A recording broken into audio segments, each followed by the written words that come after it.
Voy a estar grabando la sesión para después por si quieren que la compartamos.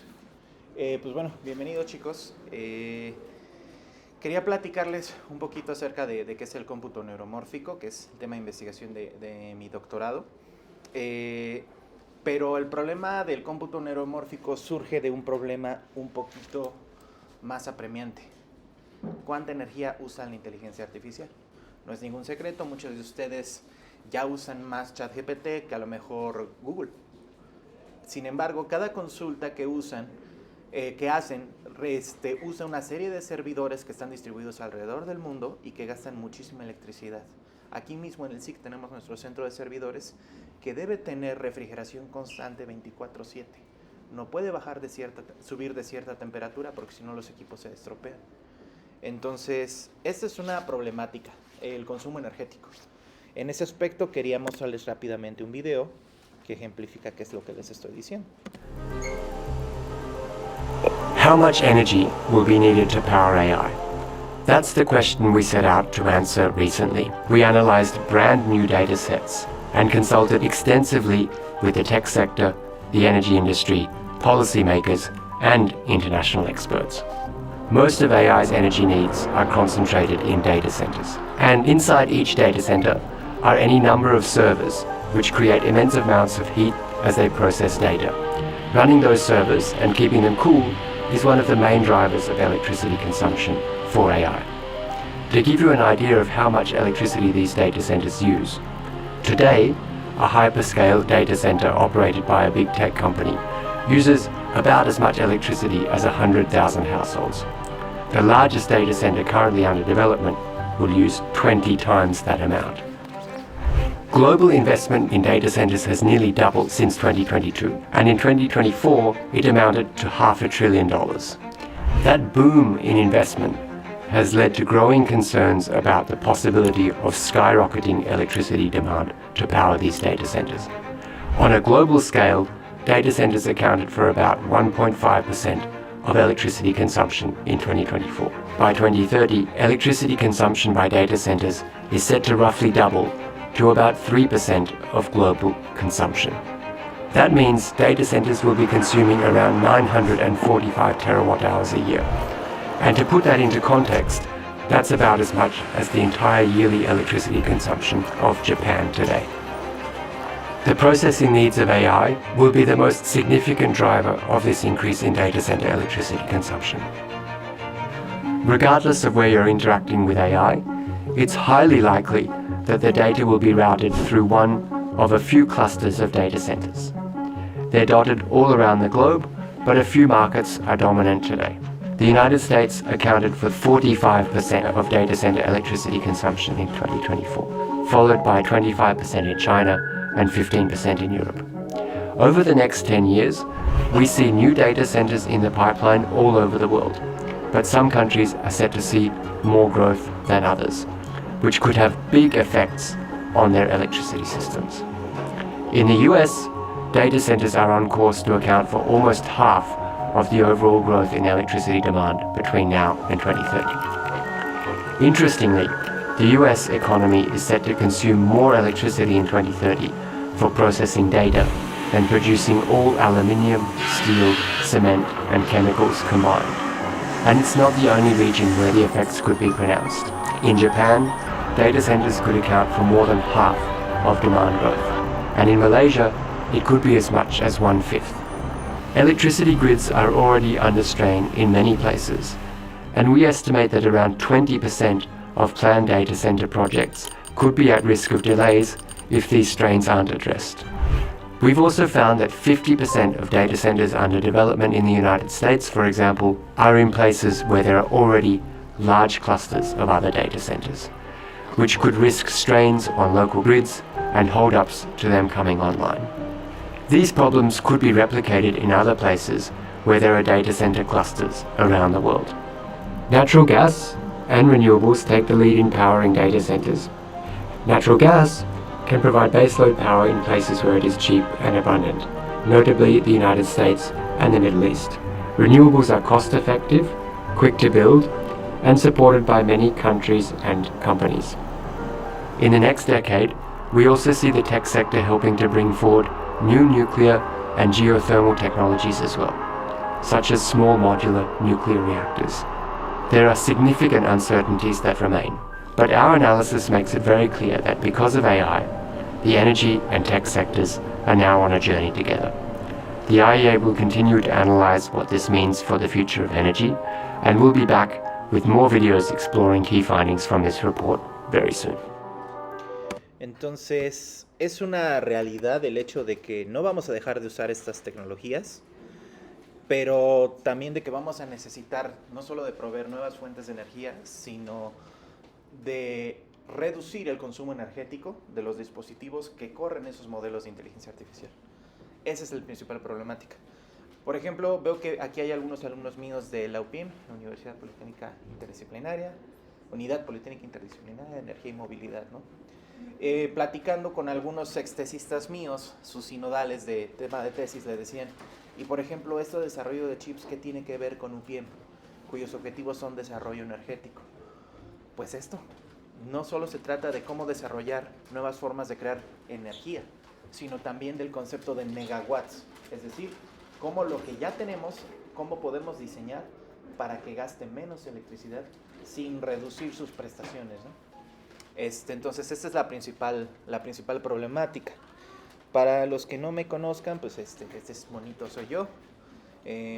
Hice mi doctorado aquí en el Centro de Investigación en Computación. Actualmente soy profesor de UPITA, del Tecnológico de Monterrey, de UPIEM, y estoy haciendo una estancia postdoctoral ahorita. ¿En qué momento me da tiempo a hacer todo? No lo sé. Ando full todo el día. Y pues yo estuve trabajando en eso que se llama cómputo neuromórfico, que es lo que ahora vamos a platicar, ¿no? Entonces, básicamente esta es la agenda del día, lo que vamos a estar viendo el día de hoy. Primero, declarar el problema, que creo que con el video quedó bastante claro, pero ahorita lo vamos a revisar. Y también una estrategia de solución al problema. Entonces, la principal estrategia el problema a resolver es: tenemos algoritmos de inteligencia artificial que gastan muchísima electricidad, que generan cuellos de botella en el dispositivo que lo eches a andar, que estos dispositivos logran calentarse en demasía, que se pueden dañar, que usualmente necesitas tarjetas de desarrollo gráfico como GPUs para poder ejecutar tus modelos. Entonces, si por ejemplo tú quisieras poner a un robot autónomo que hiciera evasión de obstáculos, necesitarías poner tu red neuronal corriendo con una GPU encima del robot. Y pues ustedes dirán, pues se hace y listo, ¿no? El detalle está de que qué tal si por ejemplo quieres que el robot sea minúsculo. O sea, por ejemplo, del tamaño de un mosquito. Pues no, vas a colgarle una GPU. Dices, lo haces con una estrategia por Wi-Fi, ¿no? Que el procesamiento se haga en una computadora escondida acá atrás y que el robot esté enfrente, ¿no? Moviéndose. Sí, te puedo pedir favor que tal vez. Para que me pase yo allá enfrente, porque siento que no los puedo ver.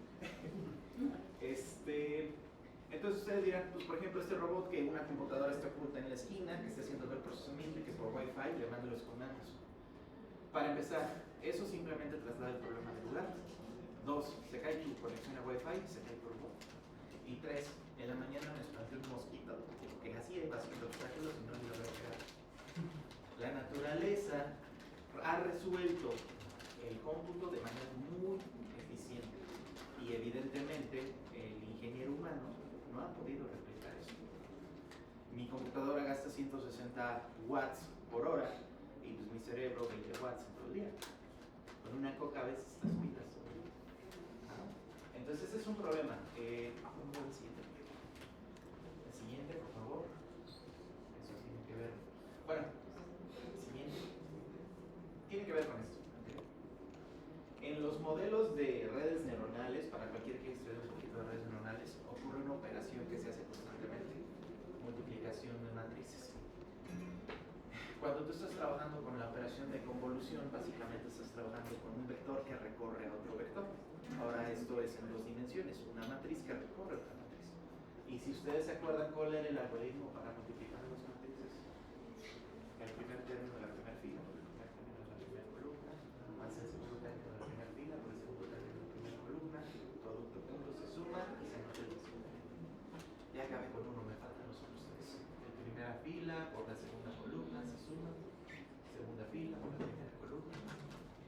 Entonces, ese algoritmo es de complejidad ON cuadrada, siendo esta la notación ON que te indica qué tanto se va a tardar un proceso o un algoritmo en completarse en función de la entrada de datos que tenga, donde N es esa entrada de datos. ON cuadrada se ubica en esta roja. ¿Qué sucede? Pues que si son 2 por 2, 4 datos, pues si por cada dato te tardas un segundo, por ponerle un tiempo, serían 4 segundos. Si es de 3 por 3, 9 segundos. Si es de 1000 por 1000, 1.000.000 de segundos. ¿Y eso cuántas semanas? Poniendo que te tardes un segundo por cada uno de los datos, ¿no? Más o menos así trabaja la notación ON. Y el problema está de que las aplicaciones que ustedes ahorita han visto de inteligencia artificial requieren matrices mucho más grandes que de 1000 por 1000. A veces de 1.000.000 de parámetros por otro 1.000.000 de parámetros. Entonces, esta es la operación que hace el cuello de botella, la multiplicación de matrices. Tanto fue el problema que, pues, en realidad, inclusive hasta si no trabajas con inteligencia artificial, pero trabajas con robótica, multiplicación de matrices. Trabajas con procesamiento de señales digitales, multiplicación de matrices. Trabajas, no sé, yo no trabajo, yo nada más me pongo a jugar videojuegos. Pues la GPU que usas para que se muestren los gráficos es procesamiento gráfico, multiplicación de matrices. De hecho, Geoffrey Hinton, el premio Nobel de Física del año pasado, resolvió este problema y usó esas GPUs que se usaban para videojuegos para poder hacer multiplicación de matrices a gran escala, pero sigue teniendo como un banco como de 20 GPUs X de NVIDIA para resolver el problema. Y pues a partir de ahí otros siguieron su ejemplo, y por eso todos los modelos de redes neuronales ahorita muestran grandes avances. Se logran ejecutar modelos de inteligencia artificial muy buenos, pero muy grandes. Y ese es el problema del consumo energético. Y todo por la multiplicación de matrices. Ya de Gauss y Jordan ni hablamos. Imagínense. Y por ejemplo, se tiene que hacer la inversa de matrices constantemente para resolver ecuaciones sin terminar el favor. Y esto es un problema porque las computadoras que tenemos actualmente no están diseñadas para hacer multiplicación de matrices. Las computadoras que tenemos actualmente empiezan primero con la inspiración de la máquina de Turing, que es esta máquina conceptual de que tú tienes una tira de datos y tienes un apuntador y un operador que va recorriendo entre los datos. Muestra entonces Turing que en una serie de finita de pasos tú puedes completar cualquier operación dado un algoritmo. A partir de allí, von Neumann propone una arquitectura que es la que se usa en todos los dispositivos digitales que tenemos ahorita, donde por un lado tienes un CPU, una unidad de procesamiento lógica, y por el otro lado tienes memoria. Entonces, esta memoria puede ser a corto o largo plazo, la RAM, el disco duro, y tú tienes que tomar datos de aquí, moverlos para acá, procesarlos, tomar el resultado y regresarlo para acá. Si vas a reutilizar el resultado, tienes que tener mecanismos para reutilizar el resultado. Pero siempre tienes que andar moviendo esto. Evidentemente, pues si estás multiplicando matrices, tienes que ir mandando a traerla desde memoria de manera segmentada. Entonces es como si nosotros estuviéramos en un centro comercial, en un Walmart, y quisiéramos atender a 10.000 clientes nada más con una caja registradora. Solución, pones más para que en paralelo atiendas a varias, ¿no? Pero inclusive aún en ese momento, pues vas a tardar un tiempo en procesar. Y no solo eso, la mayor cantidad de energía ahorita en las computadoras actuales, el 80% de la energía que se usa en una computadora es simplemente para sacar datos de aquí, para moverlos acá. 80% en movimiento de datos, 20% en cómputo de facto. O sea, en que realmente el chip haga la operación. Entonces, pues este es un problema, porque es como los motores de combustión interna, los de gasolina. ¿Cuál es la principal deficiencia que tiene un motor de combustión interna? Que usa mucha gasolina. Ajá, esa gasolina la quema y genera dos cosas. Torque, que es con lo que te mueves, y Pierdes energía, ¿no? ¿Cómo? Consumo de energía. Pérdida de energía. es correcto, pero como calor. Parece que tienes el radiador enfrente y literal, todo el objetivo del radiador es todo ese calor, evitar que derrite el motor y pues enfría. Entonces tienes un problema de pérdida, es más o menos el 40% de la pérdida. Pues aquí también tienes un problema de pérdida. No tanto por la disipación de calor, que también disipa calor estos dispositivos. yo pongo Google Maps aquí y se calienta esto. Hasta dice, ya no puedo trabajar, tengo calor. Pues todos tenemos calor. Sí, o sea, es un problema. Es un problema, estos dispositivos se calientan y no solo eso, están destinando energía únicamente a mover datos de aquí para acá. Siguiente lámina. Bueno, creo que esta lámina ya no la podemos saltar, dado el video que les puse. Ahora, ¿cómo resuelve esto la naturaleza? Porque como platicaba la naturaleza, a falta de mejor concepto, nos mete un baile como ingenieros en cuestión de diseño.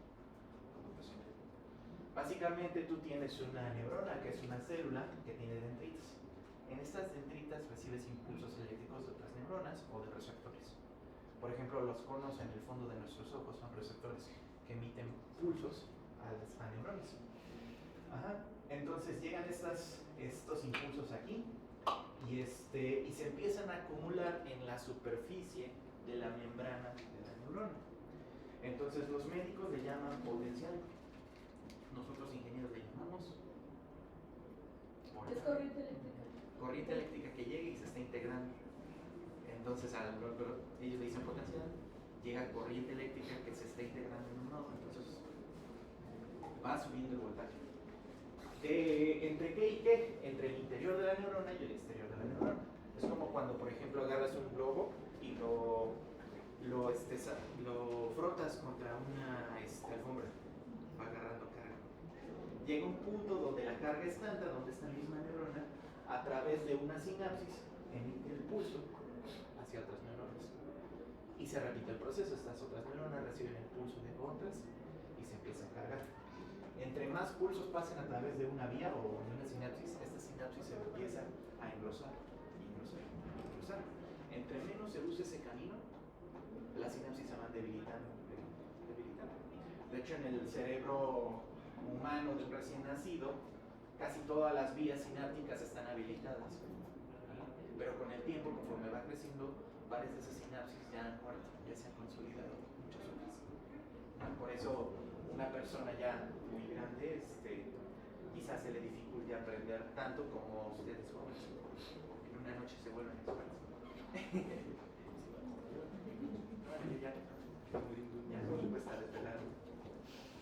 Entonces, básicamente, esa es la idea. La realidad en sí.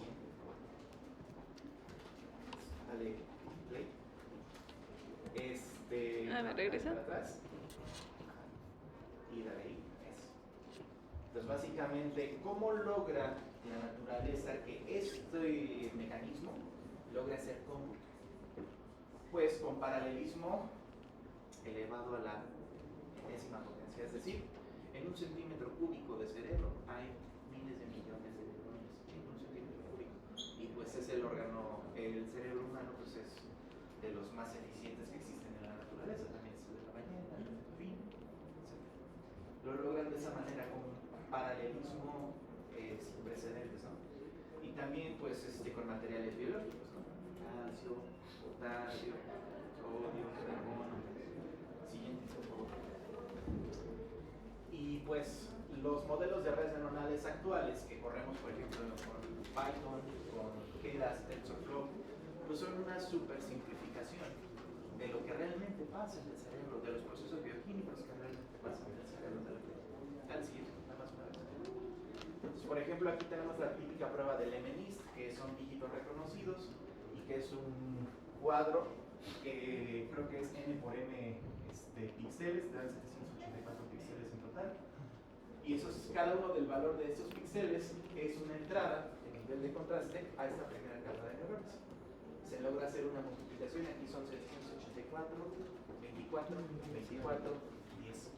¿Cuántas conexiones sinápticas hay aquí? A ver, saquen su calculadora rápido, 784 por 24. No, rápido, hágala. 6.000 por ahí,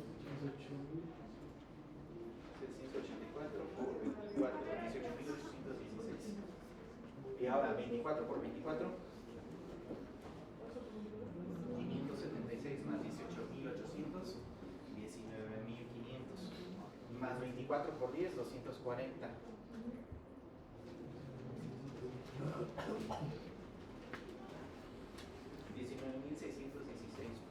sinápticos. Entonces, ¿cuál es el detalle? Que cada uno de esos 19,000 pesos sinápticos tiene que ser representado por un número. Y ese número en las computadoras saben cómo se trabaja, ¿no?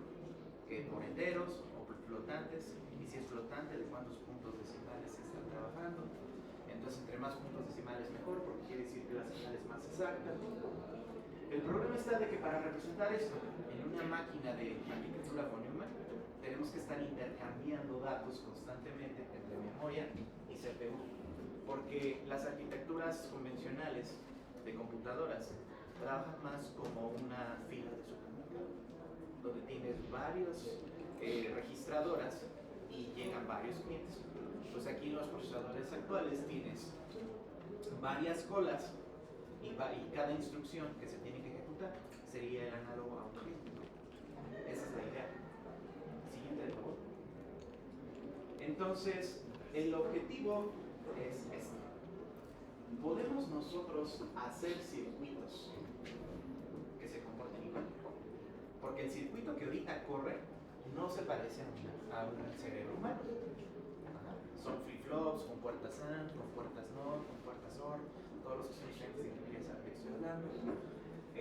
Con esas compuertas AND OR NOT puedes juntarlas y entonces empezar a crear flip-flops, circuitos de memoria. Puedes empezar a crear registros y ya con registros puedes empezar a crear ciclos de control. Puedes empezar a crear máquinas de estados finitos y ya de ahí creas una computadora. Pero pues la pregunta es, ¿podemos crear circuitos PLCI que se comporten igual? Pero me imagino que tienes que tenerlo digital y pasarlo a un circuito analógico. Sí, y también desapegarte un poquito de todo lo que sabemos de computación. Y ese, créeme que luego es donde uno como que está investigando en esta área tiene el recelo de tus colegas. Yo, por ejemplo, dale el siguiente. Por ejemplo, platicaba con algunos doctores de allá de California y pues les platicaba de cómputo neuromórfico y pues para ellos que toda la vida han crecido con FPGAs, circuitos, dicen, eso es esotería.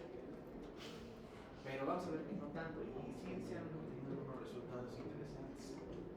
Ahora, antes de pasar con esto, veo que sí hay muchos jóvenes que a lo mejor dicen, ok, me va a hablar de circuitos integrados, pero pues yo los únicos circuitos que a lo mejor he hecho, pues en la proto, ¿no? Tal vez, o tal vez no. Tal vez estoy hablando ante un panel de expertos. Que qué nervios. Alguna vez sí lo di y dije, no, eso que dijiste está mal. Pero bueno, te enfrentas a esto.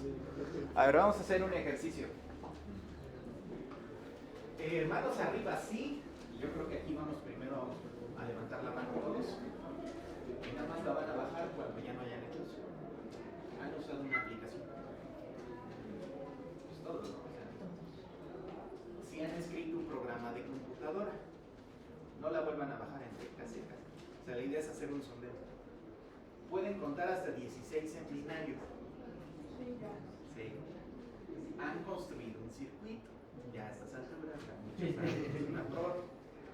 Han diseñado un circuito. No es lo mismo construirlo a diseñado. Diseñado quiere decir que, por ejemplo, seleccionaron los valores de resistencias, seleccionaron los valores de geometría de transistores, el valor de los capacitores. Han diseñado un chip. Ahí ya va. Cuenta una antena pasiva. Cuenta, déjame ver. ¿Tú la fabricaste? No me ha salido. Ahí bajamos la mano. Me faltan 2 capas. No, de hecho aquí traduje mal, discúlpame. Diseñaste tu chip, mano recta. ¿Has hecho que alguien fabrique tu chip diseñado? Sí. Sí. ¿Has creado tú tu propio chip? Pero... Ajá. Si se dan cuenta, ¿dónde bajaron todos la mano? Aquí. ¿Cuál es el problema? Todos ustedes conocen el famoso, todopoderoso, criticado, odiado, amado Arduino. ¿Por qué el Arduino es famoso? por lo fácil. Facilidad de programar, ya también digan facilidad. También. Lo económico y las réplicas del Arduino, pues chinitas, pero sí funcionan. Y de hecho las réplicas del Arduino surgen porque la empresa Arduino lo puso a disposición de todo. Dijo, quien quiera, ahí está. Yo te vendo mi versión Arduino original, que cuesta 400 y tal. Pues, pero aquí está también el repositorio, control de circuito, el diseño. Si tú, fabricante chino, quieres hacer la competencia, adelante. De hecho, creo que es una muy buena práctica de ingeniería ya, es que los alumnos hagan su propio Arduino. Porque sí se puede. ¿Cuál es el problema? Que es una práctica de ingeniería. Pero si tú compras el Arduino, puedes hacer que estudiantes de preparatoria o de secundaria empiecen con sus primeros pasos con microprocesadores. Ese es el logro de Arduino, de que lo hizo tan fácil que estandarizó la industria. Tiene microchip, saca sus chips, tiene que hacerlos compatibles con la suite de Arduino, porque si no la gente no los va a usar. Viene Expressive con su chip SP32 que tiene Wi-Fi y cuesta $50. También son compatibles con la librería de Arduino. ¿Sí se entiende? ¿Por qué? Porque si no lo haces compatible, nadie lo va a usar. Es decir, se adueñaron de un mercado al hacerlo libre. Una estrategia similar lo está haciendo ahorita Tesla, liberando varias patentes de sus autos eléctricos. Viene BYD y las dos. Pero como los primeros fueron Tesla, van a imponer el patrón, van a imponer el mercado. ¿Se entiende la idea? Y ya que el Arduino sirva para cosas industriales es otra cosa. Ahí sí nos podemos estar debatiendo, pero de que el Arduino le puso el mercado. El problema está de que para diseño de circuitos tienes que pasar por un montón de burocracia y por algo no lo enseñan en las universidades. Vamos a hacer otro ejercicio. Vamos ahora a bajar la mano.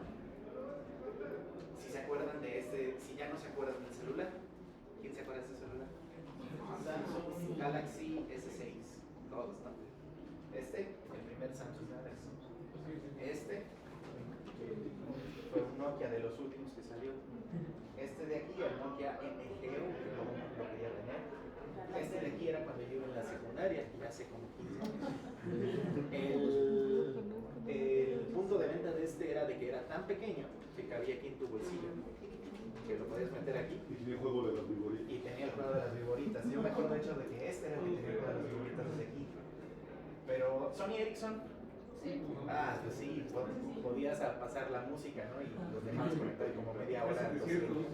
El infrarrojo. El infrarrojo. Ya aquí los Nokia, los Rockets, ¿no? De aquí, este es el primer teléfono que yo tuve, ya que lo usé cuando tenía como 12 años. Ya de aquí estos ya no me acuerdo. ¿A poco sí se siguen acordando? Sí, yo sí. Sí, pena, sí, De generación. Nos delatamos. Como los otros se veía bien, pero fallaban mucho. Fallaban mucho. De Caterina. El bueno era muy eficaz ese. Y ¿quién se acuerda todavía? Bueno, mi esposa tuvo uno. Y luego hay todavía más para allá, donde era nada más el auricular y tenías el portafolio. Ajá, de que lo colgabas acá y ya tenías tu portafolio con su mochila, pero ese era el teléfono. ¿Cuál es la tendencia? De allá para acá. Y se hacen cada vez Más compactos, más chiquitos. Pero también necesitas ocupar un buen de aplicaciones y muchos protocolos, Bluetooth, Wi-Fi, Sí. no es lo mismo la IP, bueno, no sé cómo se diga. Sí, Para Bluetooth es .3, para el otro es .11, no sé. Tienes toda la razón. Aunque la tendencia terminaría siendo tal vez, no son hacer más compactos, probablemente lo que yo estoy viendo es que se están haciendo más no delgados. Más delgados. Delgados, pero va a tener una de dos. Pues los modelos van a tener que llegar a tener un contacto, o sea, como digo, la comunicación va a tener que ser de otra manera y a través de la negociación para que dejemos de utilizar las manos.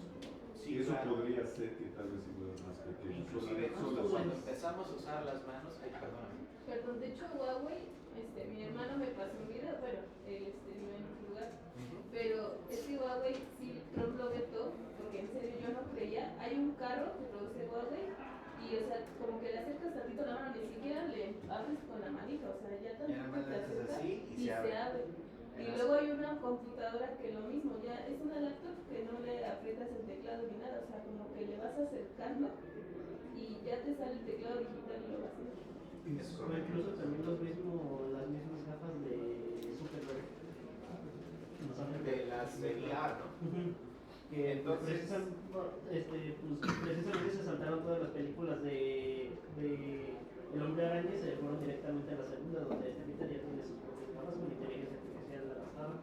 Fíjate que las películas de Marvel yo considero de que le han hecho mucho daño a las expectativas de los estudiantes. Porque luego muchos estudiantes llegan a UPIT y dicen, yo quiero ser mecatrónico para hacer como Iron.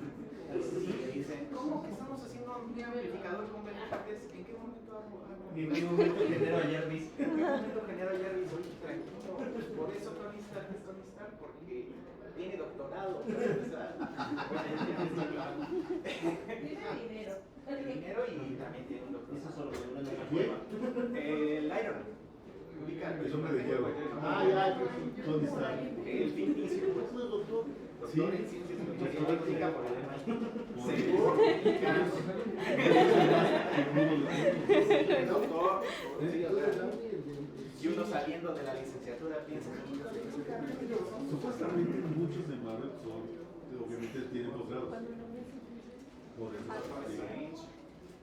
llegan a nivel de doctores.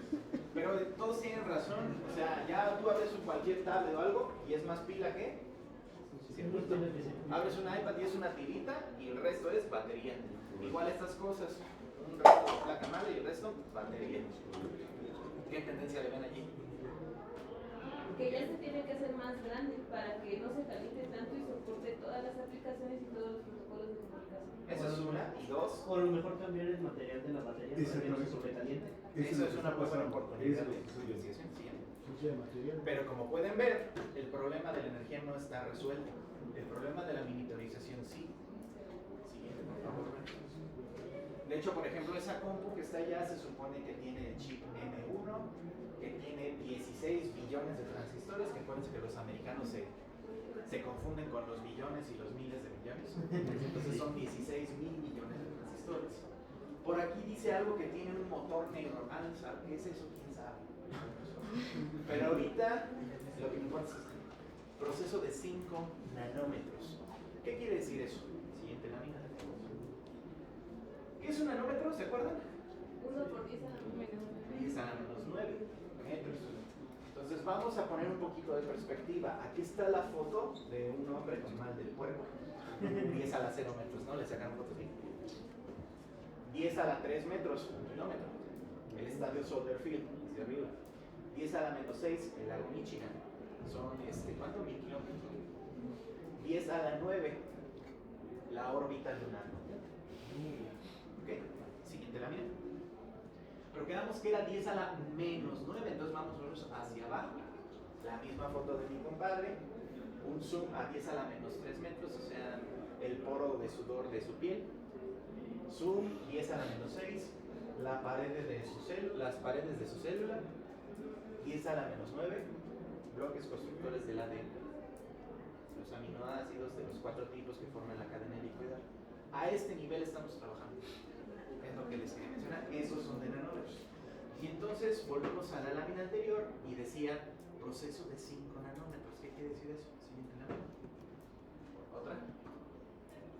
Eso de 5 nanómetros lo que quiere decir es, este es un transistor en CMOS, donde está la diferencia entre el drenador y la fuente, la compuerta y el sustrato.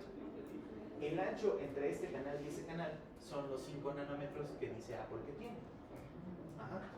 Entre más pequeño sea ese ancho de canal, más transistores te caben por unidad de área, como las casas Geo. ¿Sí? Entre más chiquitas sean, más casas caben en el lote que están vendiendo. ¿Se entiende la idea? De hecho, ¿cómo se fabrican esos dispositivos? En maquinitas como estas. Estas máquinas son tan caras que de hecho solo hay una empresa en el mundo que las fabrica. ASML, están en Países Bajos, dominan el mercado. Estas máquinas son tan grandes que llegan a ocupar edificios como el cine completo, tan caras que en muchos países no se pueden costear la pagar, que es más cara que el Producto Interno Bruto de algunos países. Y que evidentemente pues México sí tiene algunas, pero de procesos de los 80s. En CIDESI, en Querétaro, tienen una de un proceso de, puedes darle la de media micra. Entonces esta empresa ASML, ¿quiénes son sus clientes? Uno de sus clientes principales es TSMC, Taiwan Semiconductor Manufacturing Company. ¿Quiénes son sus clientes de TSMC? Apple, Microsoft, Samsung. Entonces si se dan cuenta, Apple viene y te dice, no, tengo un proceso de 5 nanómetros. Ni siquiera es innovación tuya. La innovación sería de ellos y a su vez de los que hacen la máquina. Si se dan cuenta también ahí que se hace algo que se llama cadena de valor de semiconductores, es decir, que una empresa no desarrolla todo, sino que es un cliente, que es otro cliente, que es otro cliente, que es otro cliente. Siguiente lámina. Siguiente lámina. Y pensar que habíamos empezado desde aquí. ¿Quién sabe por qué le decimos bueno cuando contestamos el teléfono? ¿Cuándo qué? Ves que te llaman Bueno. y dices, Bueno. ¿no? Por acá sí se los está. Hay una actriz, ¿no? De Hollywood que de hecho creo que creó algo así, ¿no?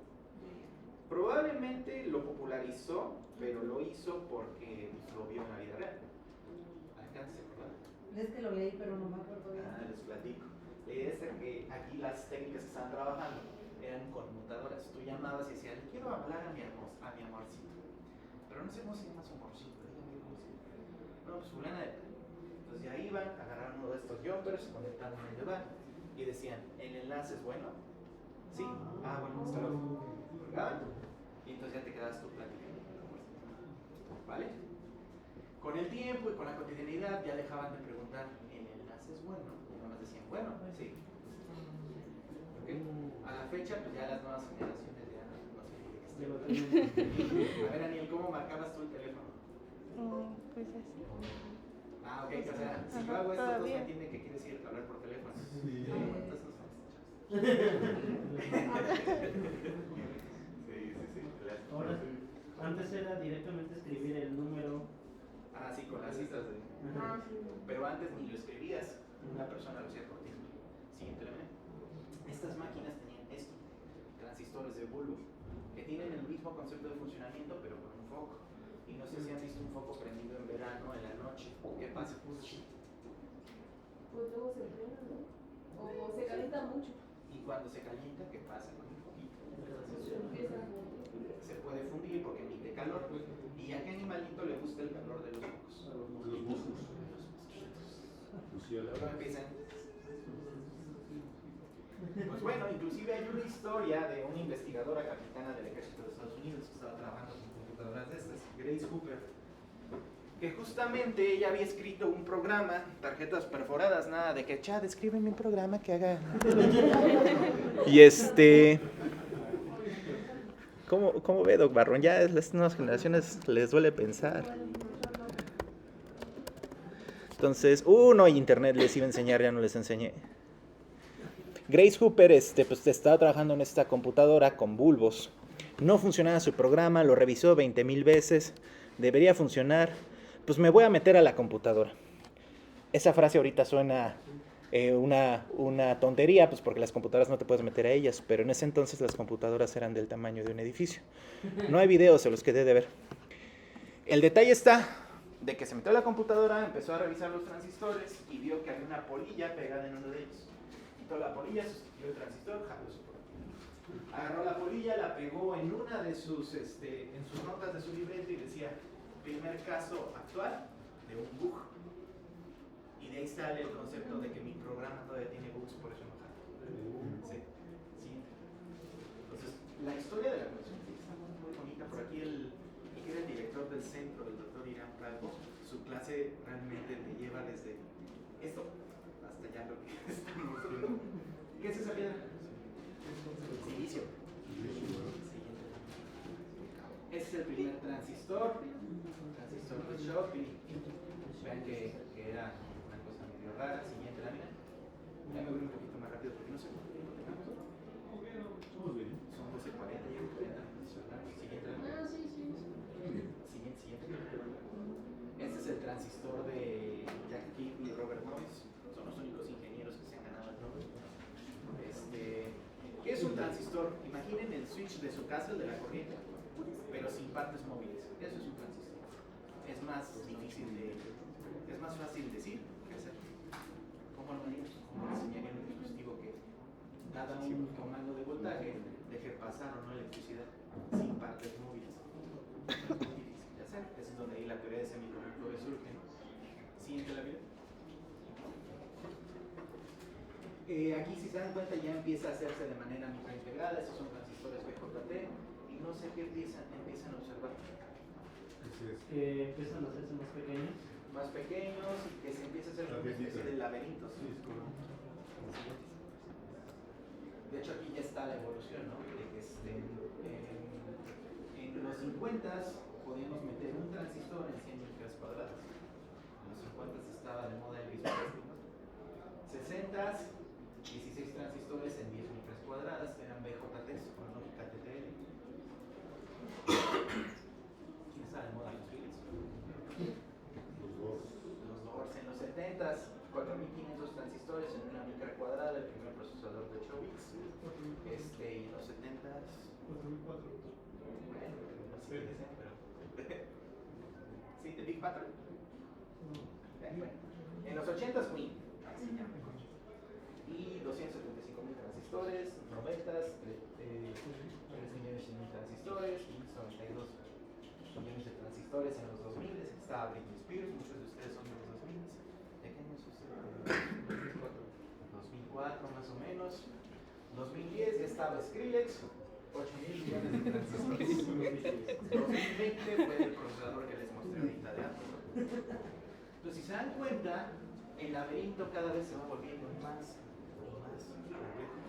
A este laberinto se le llama layout. Y eso es lo que nos pasamos haciendo todos los alumnos de Microse allá arriba todos los días. Por eso no nos vamos nunca. Porque hay que diseñar esto, que básicamente son ciudades en chiquito. Ese es el problema. Y pues, obviamente, como son ciudades en chiquito, no las haces a mano. Es como si tú hicieras todos los planos en AutoCAD de una ciudad completa, ¿no? Para los que han estudiado ingeniería civil o algo así. Ves que puedes dibujar los planos de una casa. Ahora imagínate dibujar el plano de toda la ciudad completa. Es un proceso titánico que no se hace una sola persona y que requiere muchos conocimientos de muchas áreas. No hay todólogos, no hay gente milagro, no hay nadie que sepa todo. Usualmente el esfuerzo para mandar a sacar un chip es mucho más que el esfuerzo para mandar un cohete al espacio. Eso no lo digo yo, es cita de expertos como Besar Razavi, que son de los gurús en el desarrollo de microelectrónica. No se sale en la microfabricación. Y no estoy hablando ni siquiera de microfabricación, nada más diseño. De hecho, ¿por qué los celulares se van volviendo más pequeños? Pues porque cada año esa longitud de canal, ¿recuerdan que es la longitud de canal o es el la distancia entre el ordenador y la fuente? La distancia entre el ordenador y la fuente de un transistor. Que hasta puse el dibujo. En los 80s, 3 micras. 93 diseño soy yo, 0.6 micros. Por acá dijeron 2001, 130 nanómetros. 2004, 90 nanómetros. Y así fue bajando, 2022, 3 nanómetros. El otro día hubo un evento en el Centro de Nanociencias, 1.8 nanómetros, o bien ya 18 máximos.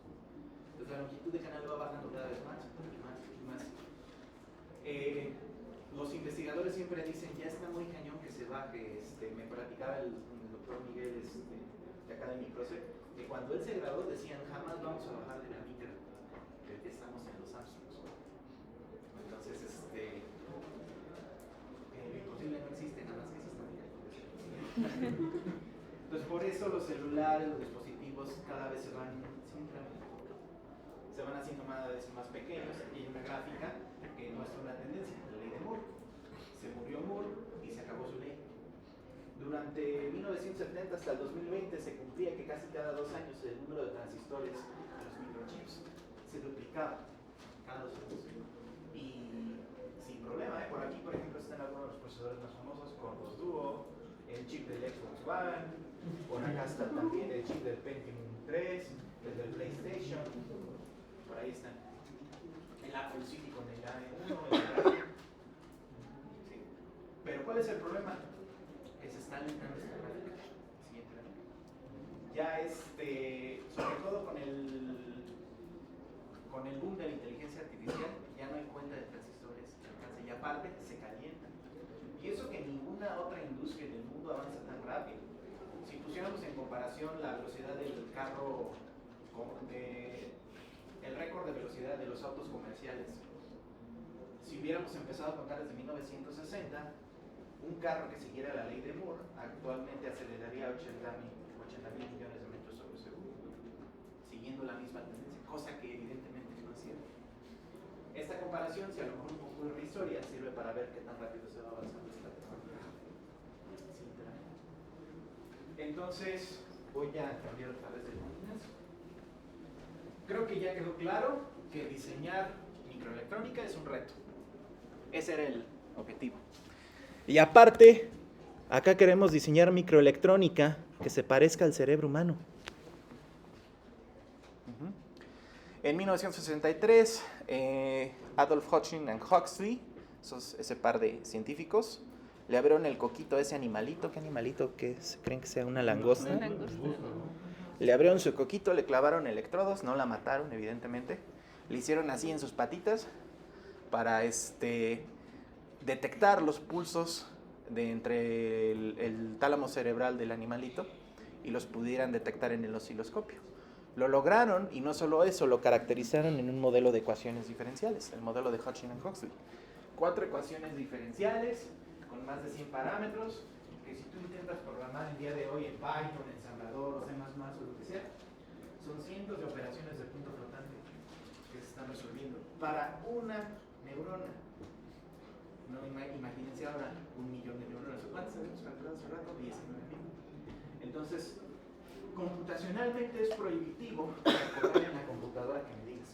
De ahí los científicos empezaron a hacer un montón de simplificaciones. Que si el animalito no era un molusco, sino un mamífero, que si el animalito era de tal manera. Y ya los ingenieros después entraron en el problema y dijeron, pues al final le di simplemente un resonador, algo que manda pulsitos. Lámina siguiente. Podríamos inclusive indicar lo que fuera una resistencia y un capacitor conmutados. Entonces la hipótesis es esto. Estas arquitecturas se pueden replicar en circuitos VLSI, Very Large Scale Integrated Circuits. Lo que salga se va a comportar como las redes neuronales biológicas. En tamaño es comparable a las partes biológicas, en consumo energético es comparable a las contrapartes biológicas y se puede usar para cómputo de alto desempeño. Esas son las preguntas. Llevo 50 minutos y menos. Siguiente lámina, de favor.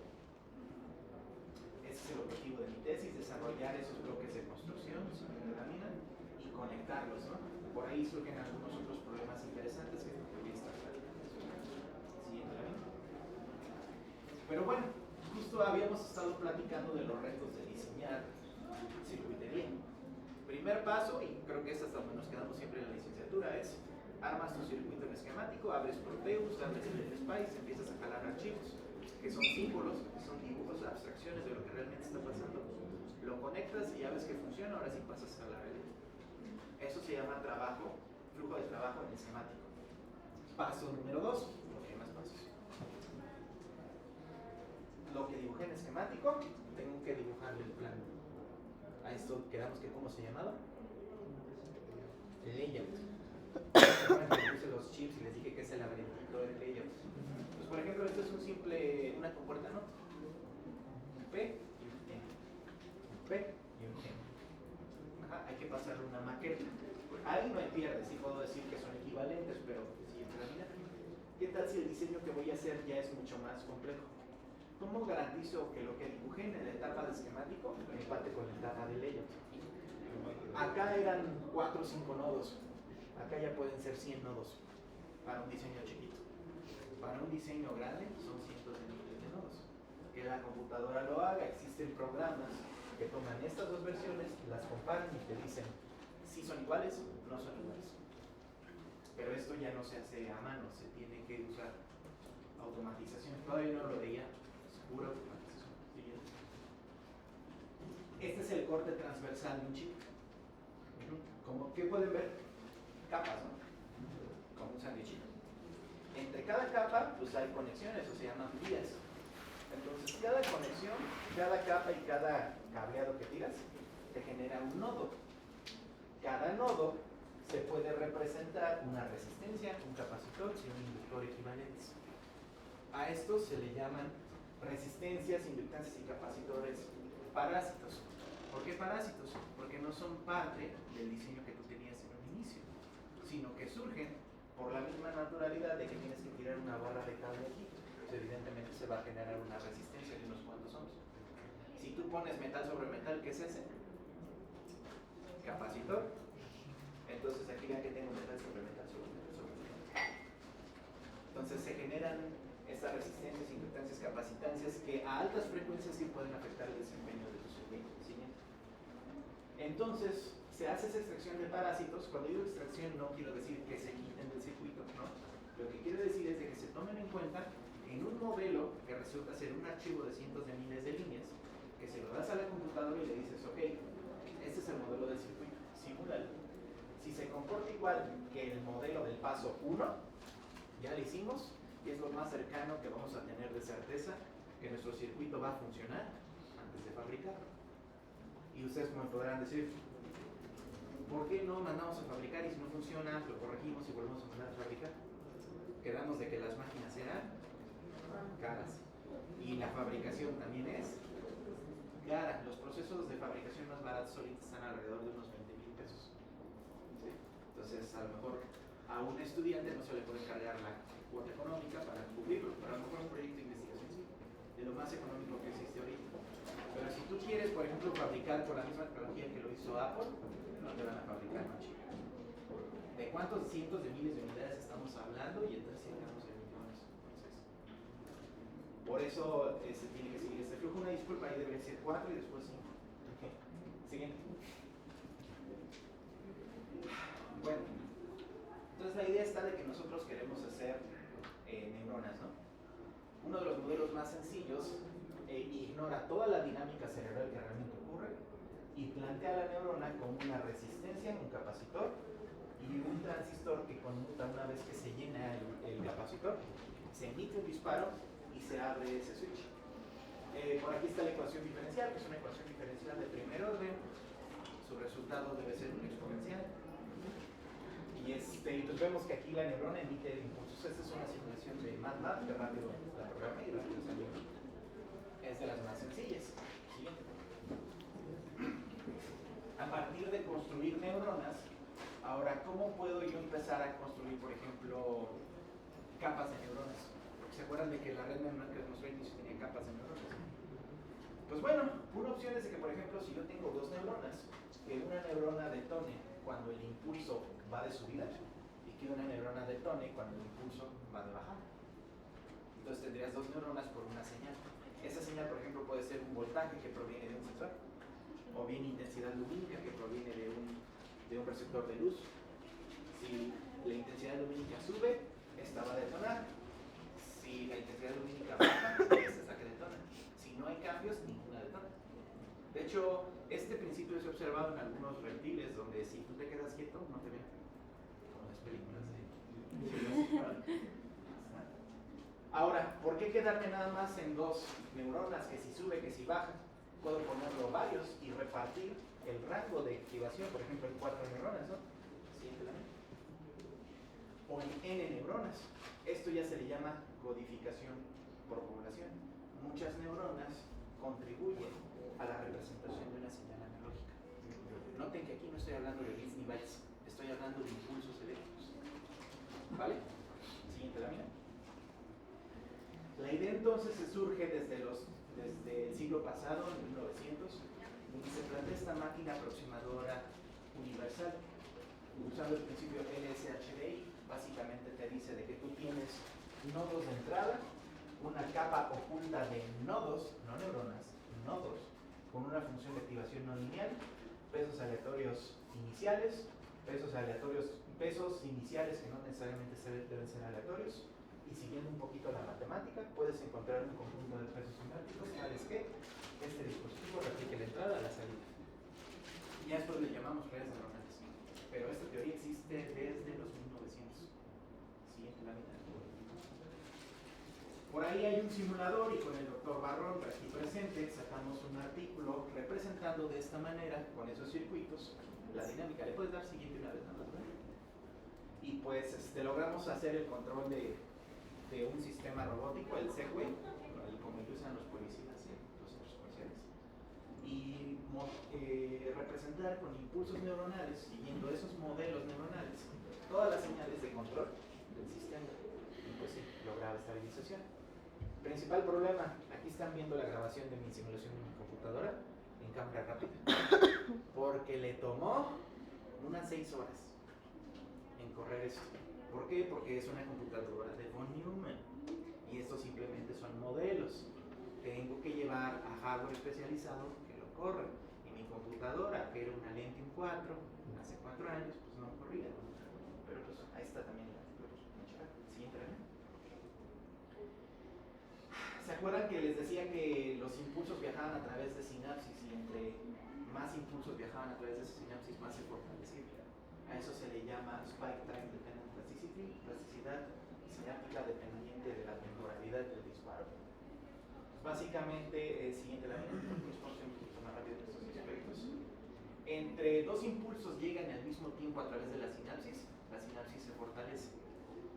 Entre dos impulsos no usen una sinapsis, la sinapsis se empieza a debilitar. Y estas son las ecuaciones diferenciales que lo modelan. Quizá aquí no puedo ir más rápido, no quisiera inundarlos con ecuaciones diferenciales. El siguiente. Aquí estoy mostrando que sí funciona y que puedo ir modificando los procesos sinápticos a voluntad. Estas son simulaciones computacionales. Vamos a la gramita siguiente. Ahí, por ejemplo, hice igual una simulación computacional para controlar un modelo no lineal. Con 4 neuronas, en lugar de poner un PID, usé 4 neuronas aquí. La gente que ha estudiado control automático sabe que ese reto es retador.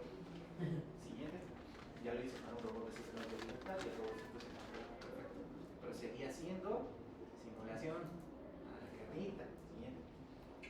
Filtro de Kalman, otro resultado que tuve durante el doctorado. Implementamos una red neuronal que lograra con una medición parcial obtener los estados completos.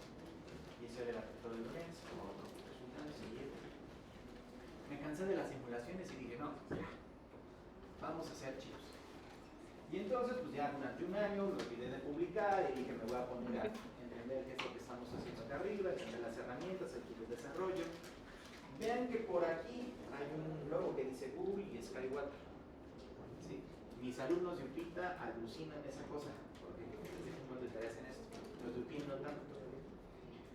¿Qué sucede? Durante el inicio de mi doctorado, me planteaban los investigadores de aquí de que para poder desarrollar chips, sí vieron de que existían esas máquinas súper complejas, esos fabricantes, esa cadena de valor.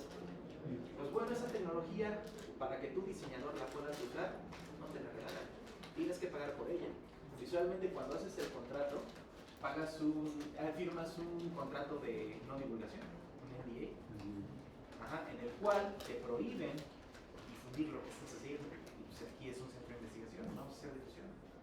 Y aparte, pues sí, brindan licencias académicas, pero una cosa es tener el sartén y otra cosa es tener la comida que vas a calentar en el sartén. Siguiendo la analogía aquí, una cosa es tener Cadence o Synopsys o Mentor Graphics en la herramienta, y otra cosa es tener algo que se llama PDK, Process Development Kit. ¿Qué es eso? Es un conjunto de archivos que te dan los fabricantes, que básicamente son las reglas de diseño, para que en conjunto con el software, en conjunto con el sartén, la misma computadora te va diciendo, esto que dibujaste es inválido, esto no se vale, esto sí se vale, esto se va a computar. Si no tienes esos archivos, no puedes cocinar. Y te cobran por los dos, y por separado. Y uno, pues, no hay. Tengo un boleto. ¿Qué sucede? ¿Se acuerdan que les preguntaba lo del Arduino? Que era popular Arduino, y que por qué no se enseña desarrollo de chips en las universidades. Por eso. Porque es caro. Porque no le vas a comprar una licencia a 300 alumnos de ingeniería por año. Sale caro. Pero ¿qué pasa? Que estas empresas, de que ahorita están buscando mucha gente que necesite desarrollo de chips, que sepa el desarrollo de chips, va a las universidades, toca la puerta y dice, necesito contratar a gente especializada en el desarrollo de chips. Entonces que no hay nadie porque no nos sueltan las herramientas. Ese es el problema. En 2022 el presidente Biden firmó una iniciativa de desarrollo de semiconductores porque vio que los chinos la están gobernando. El CHIPS Act, o la iniciativa de ley que muestran, destina una gran cantidad de insumos de inyección de capital y también obliga a que algunas empresas liberen sus kits de desarrollo antiguos con la finalidad de que sean usados para la academia. Creamos que fueran de 2004. En 2004 eran 90 nanómetros, se supone que los más en el 2002 estaban más o menos en los 130 nanómetros. Las computadoras tenían el procesador 2 Duo. ¿Okay? Ese era el estado del arte entonces. Hace 20 años, más de 20 ¿Qué sucede? Que Skywater, que es una empresa de desarrollo de chips, de fabricación de chips, pone a disposición un kit de desarrollo y Google junta un buen de herramientas de Linux que estaban dispersas entre ellas y las unifica para crear una suite de herramientas y lo ponen a disposición. Y pues yo le entré porque dije, puedo desarrollar chips gratis, pues vamos a ver. Y pues, oh sorpresa, como ahí dice gratis, ¿qué esperan que pasara? Errores, fallas, no sabes qué conectar con qué, no hay documentación, porque es gratis. Entre que descubrí que salieron estas herramientas y logré hacer mi primera simulación, pasó un año. Y el tiempo corre en el doctorado, pero bueno, ya brincándonos de ese paréntesis, de qué es esto de Google Skywater, ya logré hacer mi primer diseño. ¿Se acuerdan de esa ecuación diferencial que representaba la neurona? Tú la puedes describir mediante un circuito digital usando lenguaje de descripción y te queda un animalito como este. Que si se dan cuenta es un laberinto como de los chips que estamos viendo.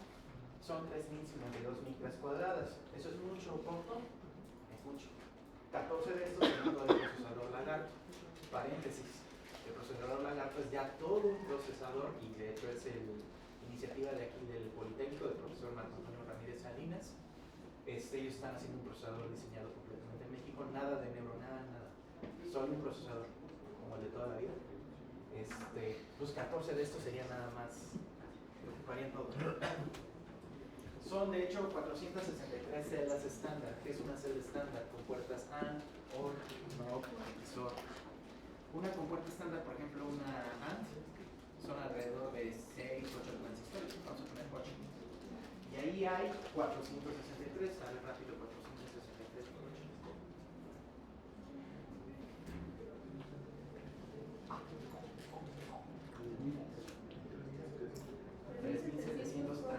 Transistores para una neurona. ¿Y cuántas neuronas vimos que necesitamos? Como 19. Hagan la multiplicación, por eso no hay transistores. En cambio, hay dos paradigmas de diseño: el digital, donde tú describes, trabajas con bits y bytes, ceros y unos, binario, y el analógico, donde tú representas con corrientes y voltajes las magnitudes que quieres computar. Y resulta que en analógico es una gran ventaja porque de cuadro de aquí y este cuadro de aquí hacen lo mismo, pero esto lo hacen digital y esto lo hacen analógico. Puedes ponerlo en la línea siguiente. Este circuito de aquí es una neurona. Recibe corriente a través del transistor M10 que se carga en este capacitor. Este capacitor empieza a llenarse controlando el voltaje en este nodo. Este transistor M1 está puesto como diodo, por lo que el voltaje de este nodo depende del de acá. Una vez que el voltaje de este nodo supera el voltaje umbral de el capacitor se depolariza a través de esta ruta. En ese momento el voltaje en este nodo sube, baja, sube y se emite un disparo. A grandes rasgos. Entonces, este circuito que utilicemos que está aquí, lámina anterior, es este. Vean que aquí está hecho zoom. Aquí cabrían como 100 de esas neuronas aquí en lo que cabe aquí. Pero esto es analógico. Aquí no estoy hablando de bits y bytes.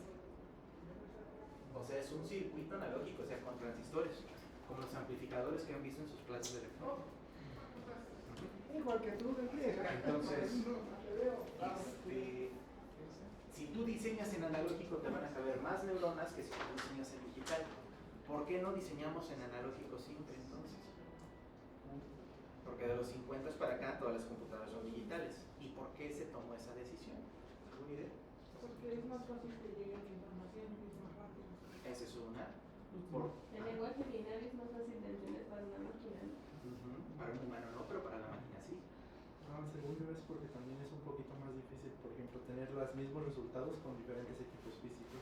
Es por correcto. ejemplo, en las computaciones. Y también pues, por la definición de bit, ¿verdad? ¿Qué es un bit? Una unidad donde se va a hacer información.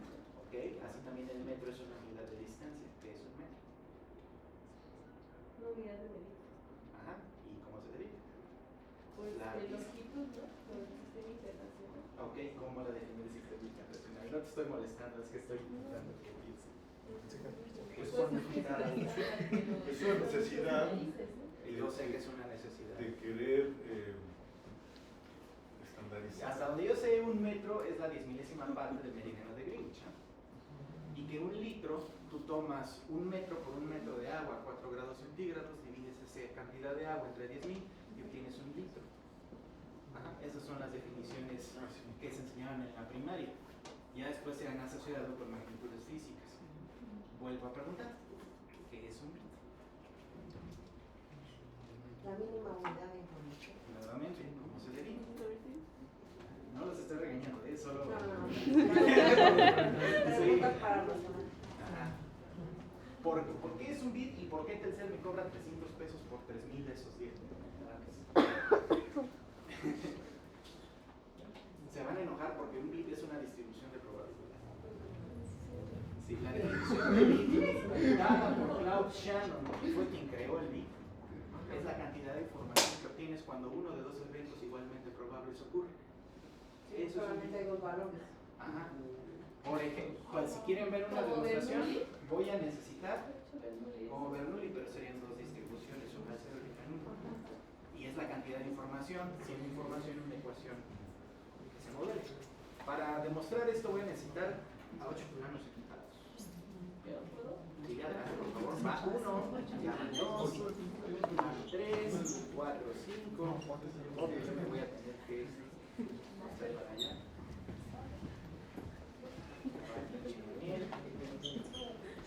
Adelante, por favor.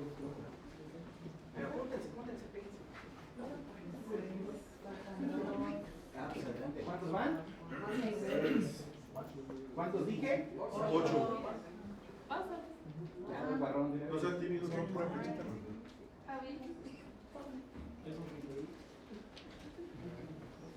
Fíjate, Maxito, ven. Eso. Es que eso quiero ver. Tú eres el menos significativo. Ah, ya está el más significativo. No, es el de signo. Es el de signo. Es el signo. Falta uno. Tímidos. Ya ves, Ernesto, ya va. Nada más es pararse. ¿Sale? Ok. A ver.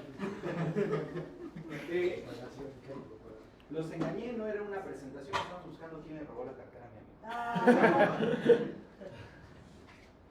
De aquí para allá, ¿está quién te robó la cartera? Escoge a alguien, no me digas quién, ¿vale? Ya, ese te robó la cartera. De aquí para allá, ¿está quién te robó la cartera? No, ya se pueden sentar.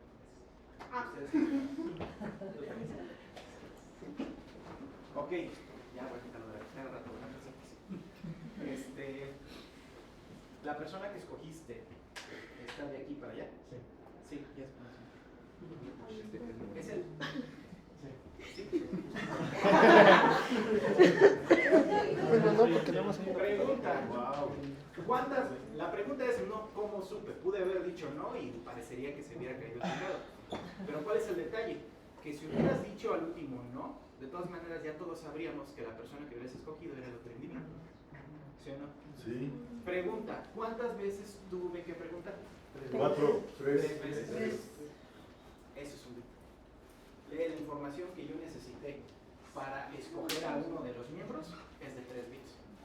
Que da la casualidad que es de la ecuación 2 a la 3 es igual a 8. Para escoger a alguien entre 32 personas, ¿cuántos bits necesitaría? 2 a la 5. 2 a la 5. 5 bits. 5 veces tendría que preguntar. Eso es un bit. Para que después no digan, un bit es voltaje, no es voltaje bajo. ¿Vale? Crean que cuántos profesores dicen eso. Dices que te regrese tu cartera. Siguiente lámina, por favor. Córtale. Aquí está. Entonces, básicamente, vean que aquí yo no estoy hablando de bits, pero sí estoy hablando de impulsos. Pregunta, ¿nuestras neuronas trabajan con bits o con impulsos? Entonces, el dominio de transmisión de información que usa la naturaleza no tiene nada que ver con bits y bytes. Sin embargo, cualquiera que haya visto una palabra binaria, por ejemplo, representada con voltajes, sabrá que también son impulsos. Un poco parecido, con una longitud más grande y con muchas otras cuestiones matemáticas, pero son impulsos al final. ¿Vale? ¿Siguiente año?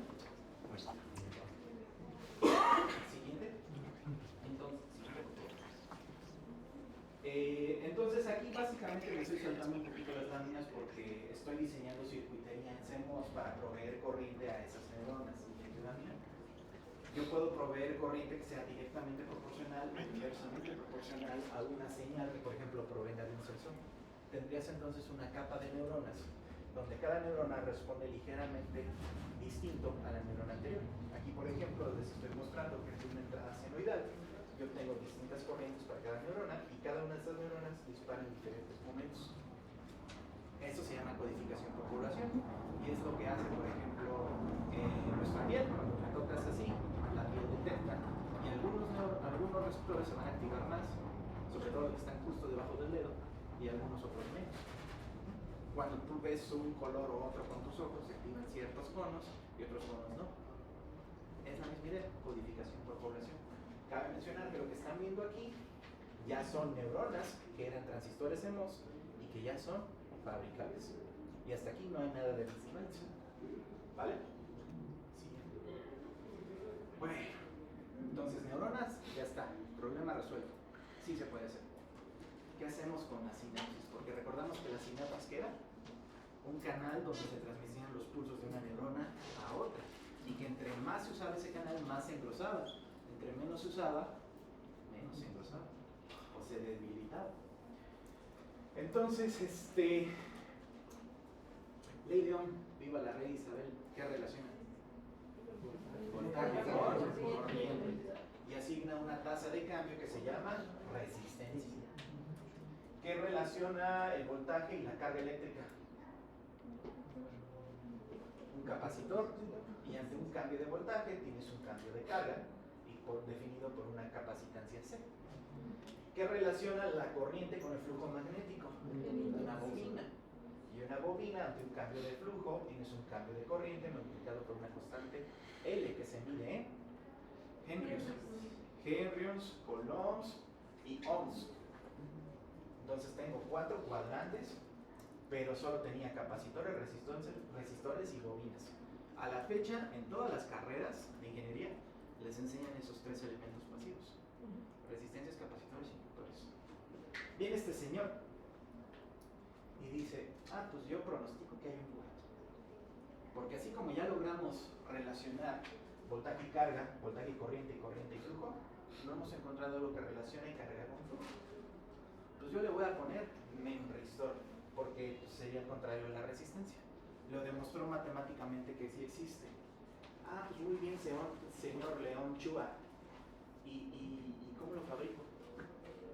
¿Quién sabe? Ya me voy, no te preocupes. No, pues entonces nada más es un resultado matemático. No, en la naturaleza existen, dice. Estalactitas y estalagmitas, conforme va cayendo una gota, se va fortaleciendo eso. Va creciendo. Y llega un punto donde el techo se conecta con el piso. También, por ejemplo, las conexiones sinápticas en el cerebro, entre más se usen, más se engrosan.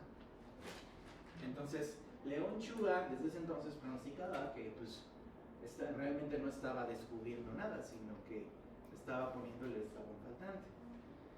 Y hasta 2008, ingenieros de los laboratorios de HP, los de las impresoras, pudieron fabricar. Tuvieron que pasar casi 40 años para que alguien pudiera fabricar el dispositivo que predijo en los épocas. Por ahí hay una frase de un doctor que de hecho ha dado una clase aquí mismo, en ese mismo salón, el doctor, el director del Centro de Neurociencias de Barcelona, Mateo Valero. Dice, investigación que no produce ganancias, investigación que no sirve. En los 70s el memristor, esto no produjo ganancias para nada. Y a la fecha sigue siendo tema de investigación. Pero ¿cuál es el detalle? Que el memristor promete crear memorias compactas en un espacio muy reducido en VLCI. Y eso puede cambiar por completo el juego en el desarrollo computacional. Ay, perdón. Sí, dale, de hecho, ya en el siguiente. Entonces hay mucho que decía la frase del doctor Mateo Valero, porque a veces el humano descubre cosas que no tienen una aplicación en este momento, pero 40, 50, 200 años después llega. Otra aplicación, paréntesis, los cuaterniones, cualquiera que haya trabajado con robótica sabe de qué estoy hablando. Los cuaterniones, pues en serio, es una idea matemática, Se le ocurrió a un fulano, Rowan Hamilton, en los 1800, y cuando se le prendió el foco, agarró una piedra y talló en otra piedra lo que encontró en un puente en Inglaterra. ¿Para qué servían en los 1800? Les recuerdo que en los 1800 México todavía no era un país. ¿Quién sabe? 200 años después, robótica, algoritmos de posicionamiento, hasta para detectar si tu teléfono roto. Bueno. Entonces, ¿cuál es la idea? Cerebro, red neuronal biológica, sinapsis. Chip neuromórfico con forma de cerebro. Una red neuronal biológica puede ser representado por algo que se llama arreglo cruzado de membristores. Y cada membristor lo puede hacer de sinapsis. Porque, ¿qué es un membristor? Es un dispositivo que cambia su resistencia en función de cuánta corriente ha fluido a través de sus terminales. Si la corriente fluye del electrodo superior al inferior, crece la resistencia. Si la corriente fluye en sentido contrario, decrece. Igualito que la sinapsis. Siguiente lámina. De hecho, la idea está de que entre el electrodo superior e inferior tú tienes unas vacancias de oxígeno, átomos de oxígeno y iones. Entonces empiezas a pasar corriente y este filamento se empieza a engrosar, y llega al otro lado, toca pared, y entonces en este momento el dispositivo tiene la menor resistencia posible. Sin embargo, ahora la aplicas en caso contrario, las vacancias de oxígeno empiezan a tomar lugar y ahora el filamento es lo más delgado posible. En ese momento la resistencia tendría su valor más fuerte posible. Ajá. En pocas palabras, tienes una resistencia con memoria, porque cuando desenergices el dispositivo, va a seguir teniendo ese mismo valor de resistencia. Lo vuelves a prender y ahí va a estar el valor. ¿Se entiende la idea? De hecho, vamos a ver un video. Siguiente lámina. Play. Como si le fueras a dar adelante otra vez. Una vez. Ahí dejamos. Pues aquí, por ejemplo, alguien hizo un panel electroscópico y en la y empezó a aplicar corriente. Ven que se empiezan a formar como nubecitas. En realidad estas nubes son gránulos de plata. Los gránulos de plata empiezan a aumentar su densidad, se empiezan a crear gránulos, y entre más gránulos se creen, se crea un camino de baja resistencia para la corriente que fluye. Estos son los membrisores, así funciona. Y este es un video de la Universidad de Michigan. Yo no soy experto en microfabricación ni nada, ni mecánica de materiales. Hay una colega que es más experta. Pero para mí, como ingeniero, me es útil. ¿Por qué? Porque yo puedo usar esas resistencias y usarlo, por ejemplo, para multiplicación de matrices. Ahorita voy para allá. ¿Vale? ¿Ya vieron cómo se van formando los gránulos? Ya vieron que aquí se están formando otros y poquito a poco va a llegar al electrodo. Ahí está, ya se forma todo. ¿Vale? Este video me lo pasó uno de los colegas que vino, era Hans, de San Luis Potosí. Hans, yo sé que suena alemán, pero no. Entonces, la lámina anterior, la idea está de, ¿se acuerdan de esa cosa del Skywalker de 130 nanómetros de Google? Como la tecnología es antigua, de hace 20 años, es lo suficientemente avanzada para que los estudiantes de ingeniería la adopten y entiendan el desarrollo de flujos semiconductores, pero lo suficientemente antigua para que la longitud de canal con la que se trabaja, 130 nanómetros, permita crear estructuras como este pequeño sándwich. De hecho, lo que ellos querían era hacer un capacitor que se pudiera poner entre metal 1 y metal 2 y pues, tener un capacitor disponible para los diseños. ¿Qué sucede? Que lo fabrican y vieron que se comportaba como membristor. Entonces, para mí, al encontrar esto durante mi doctorado, dije, wow, porque ya tengo un PDK gratis, con las herramientas que también son gratis, y que ya también trae un membristor listo para conectar y usar. Yo dije, ahí está. Oh, qué lejos estaba de la realidad. De hecho, ¿se acuerdan que al lado del logo de Skywalker decía Google? Google proveía un modelo en un código que se llama Verilog de este membristor para que pudieras hacer las simulaciones en tu computadora. Pero sucede de que los de Google en una parte de este código pusieron un if donde no debían. La idea está de que vieron que iba creciendo el canal de iones, ¿no? Y el filamento se iba creciendo. En algún momento, ya que estás programando el modelo con ecuaciones diferenciales, tú le tienes que decir al sistema, ya este es el límite superior, ya no crezcas más de allí. Este es el límite inferior, ya no crezcas más de allí. ¿Vale? Y pues lo hicieron con un if. Cualquiera que ya sepa a lo mejor de modelado de sistemas dinámicos sabe que es el paso de integración. No les voy a poder enseñar porque no hay internet. Caramba, bueno, no hay tema. El chiste está de que el paso de integración es crucial. ¿Por qué? Porque cuando tú pones a simular un circuito y usas, no sé, un tiempo de nanosegundos, ese paso de integración determina la pendiente de cambio del instante siguiente. Si tú pones un if, es un límite duro, lo que crea una pendiente de valor infinito. Y pues cuando tú pones a las computadoras a calcular infinitos, les da el telele y te dicen error. Si no me creen, prueben 1 entre 0 en tu calculadora y me dicen que es error. Por los límites de cero. Solución, cambiar ese código que venía en el repositorio de Google y poner una ecuación suave y derivable. Les quería mostrar ahorita. Esa realización no es la gran cosa, pero me tomó como 6 meses. Y pues nadie me dijo, tienes que moverle aquí.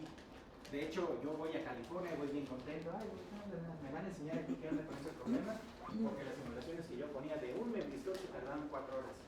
Llego allá, sus simulaciones se tardaban 20. No, 20 horas. Ups. El detalle está de que ellos estaban simulando ya varios memristores, pero nunca se detuvieron a ver el modelo. Y yo fui allá para que me dijeran qué onda con el modelo. Literal, nada más le moví eso del if, le quité el if y le puse una función suave y derivable, una tangente hiperbólica, que es entre 0 y 1. Quedaron 4 minutos. Redujo el tiempo drásticamente. Y pues ya con eso vine acá, platiqué, les enseñé a los doctores de allá. Pues qué padre, pues los ingenieros eléctricos que hay aquí saben decirme qué circuitos es un Puente H. Pero había vieron que aquí hay un memristor. Esto puede ser usado como sinapsis. Si de este lado, en este nodo, tú pones una neurona que emite pulsos y del otro lado otra neurona que también emite pulsos, pues si tú tienes esta señal R en activo, en un volt, en la ruta que se habilita es esta. Pero si la desactivas esta señal, la ruta que se habilita es esta. Entonces puede ser que la corriente fluya para allá o para acá. Lámina siguiente. De hecho, yo ya hice una sinapsis para poder también espejear corriente a las neuronas que vienen. Siguiente. Y de hecho ahí están los casos posibles, ¿no? Si la neurona presináptica detona y la señal de recompensa está activada, se habilita esta ruta. Y vean que va de abajo hacia arriba. Si esa señal de refuerzo la desactivas, va de arriba hacia abajo. ¿Vale? Esto me sirve como sinapsis y de hecho en mi último artículo que pude publicar durante mi doctorado publiqué estos resultados. Q1 ya me pude graduar. Siguiente lámina. Siguiente. De hecho hicimos una red chiquita de 2 neuronas de entrada y una neurona de salida y logramos publicar esto. Y ya con esto acabé mis estudios de doctorado, se acabó el tiempo pasa volando cuando te diviertes. Siguiente lámina. Ahí muestro algunos resultados de la gráfica donde puedo ir controlando la magnitud del peso sináptico. Pero aquí lo interesante era esa señal R de recompensa. Esa recompensa puede provenir, por ejemplo, de un sensor, que ese sensor mida, por ejemplo, si el problema es un problema de robótica, de un seguidor de línea. ¿Saben qué es un seguidor de línea? Si te estás desviando del centro de la línea, puedes poner un sensor que detecte la distancia y pues si la distancia es muy grande, mandar una señal de recompensa que controle sus transistores para que el robotcito regrese. Ajá. Entonces ya estás haciendo aprendizaje reforzado con puros transistores, no estoy hablando de bits y bytes aquí. Y todo esto es fabricable. Siguiente lámina. De hecho ahorita ya en un artículo que estoy por sacar ya hice una red neuronal más elaborada de 4 por 8 por 4 neuronas. 4 por 8, 32, ¿no? 32 sinapsis aquí, 32 sinapsis acá, 64 sinapsis. El conteo de transistores de todo este animalito son 684 transistores. Pero ¿se acuerdan cuántos transistores eran nada más para una neurona del digital? Eran 3000 y algo, ¿se acuerdan? Y con unos cuantos transistores estoy logrando hacer aprendizaje. Ahí que le estoy encargando que aprenda los armónicos. Siguiente lámina. Que aprenda los armónicos de una señal triangular. para cualquiera que ya haya visto señales y sistemas se puedan definir y que entre más términos sacabas más exacto. Pues básicamente yo aquí hice una maquinita que puede aprender a reconstruir la señal, y de hecho aquí está la señal aprender y la señal aprendida. Los disparos de la primera capa, de la segunda capa y de la tercera capa, y los pesos sinápticos entre la primera, que le puse resistencias para que no variara, pero aleatorias, y entre la segunda capa, que vemos que los pesos sinápticos todos los inicialicé en 10 kiloohms, y vemos que los pesos sinápticos todo el tiempo están cambiando, pero convergen en ciertos valores. Hay aprendizaje. Y si ustedes recuerdan la lámina anterior, esta maquinita que está aquí se parece mucho a la que les mostré casi al inicio de la presentación, que era un concepto de los 1900. Es exactamente lo mismo. Sin bits, ni bytes. Y no se queda allí, le puedes seguir dos láminas de favor. Esto es fabricable. Neurona, sinapsis y todos los circuitos que les mostré, aquí están. Neurona, sinapsis, codificadores. Y en contraste está la neurona que les mostré en un inicio. Vean los tamaños. O sea, aquí caben cientos de estos, pues. Entonces, todo eso es fabricable. Ese son layouts. Y tú cuando ya quieres fabricar tu chip, tomas tu layout, se lo mandas al fabricante y se va. ¿Por qué no los mando a fabricar? Uno, dinero. Y dos, no voy a mandar a fabricar una sola neurona. Quisiera ya mandar a fabricar una red neuronal completa y que aparte sea reconfigurable. Entonces, ya estamos por terminar. Siguiente lámina. La idea es esta, ahorita ya estoy trabajando en esto. Yo les puse un ejemplo de una señal a aprender, una entrada y una salida. ¿Qué pasa si tenemos en entrada y en salidas? Por ejemplo, en un robot ven que tienen su sistema de ecuaciones diferenciales, su espacio de estados. Podemos en una red neuronal construir redes neuronales que empaten con estas necesidades. Pero no lo vamos a estar conectando en el Proteus a mano. Si no, imagínense, el circuito quedaría enorme. Ese circuito que yo les mostré me tardó unas 6 horas. Clic, clic, clic, clic, clic, clic. Hay que automatizar. Yo lo que ahorita sueño con conseguir en estos siguientes años es tener mis celdas neuromórficas, mis neuronas, mis sinapsis, mis codificadores. Entonces hacer un script de Python que ya le das enter, bienvenido. ¿Cuántas neuronas de entrada? ¿Cuántas neuronas de salida? ¿Cuántas capas intermedias? ¿Qué modelo de neurona? ¿Quieres usar memristores? Enter. Que te sintetice y que te entregue ello, pero ya interconectado, que básicamente es lo que se hace con los circuitos digitales. Los circuitos digitales los escribes en Verilog, le das enter y ya te entrega el ello. Pero ya vimos que si yo hago estas redes neuronales en digital, van a quedar muchísimo más grandes en layout, más costosas, más consumo energético, que si las hago en analógico. Lo malo es que en analógico esto no existe, y este es el estado del arte actual. Automatización de layout analógica. Siguiente lámina. Aquí, por ejemplo, nada más para mostrar que en el centro tenemos la capacidad de hacer estos diseños. Hicimos una neurona de un modelo un poquito más complejo, el modelo de Sikevich. Lo sintetizamos en una FPGA. Aquí están los disparos de esa neurona. Se comporta igualito que en neuronas biológicas. Pero el chip que me quedó es este animalito de aquí, que pues, son cientos de miles de transistores. 320 por 160 micras, es una neurona nada más. Ya quedamos de que en digital no tiene caso porque queda muy grande. Entonces, ¿por qué lo mandamos a fabricar? Para mostrar que podemos. Es literal una declaratoria a nuestras autoridades para solicitar apoyo, para decir, podemos hacer estos diseños y aquí está la prueba y funciona. Y llegan a mí. Él es mi alumno Gonzalo, mi compañero Raúl de doctorado y el doctor León Molina, que podría estar en laboratorio. Siguiente lámina. El santo real es esto: multiplicación de matrices en el dominio analógico. Pero en lugar de explicarlo yo, voy a dejar que el video lo explique. Siguiente lámina. ¿Vale? Aquí no tiene audio, pensé que lo había descargado bien, lo estaba intentando arreglar. Este fulano tiene un canal en YouTube que se llama Veritasium, muy bueno. Sí. Y pues va a esta empresa que se llama Mythic AI. Ahí le están mostrando que están haciendo cosas como, por ejemplo, reconocimiento de figura humana por cámara de video, reconocimiento de patrones en gráficos, muchas cosas que a lo mejor compañeros de aquí de posgrado están haciendo, ¿no?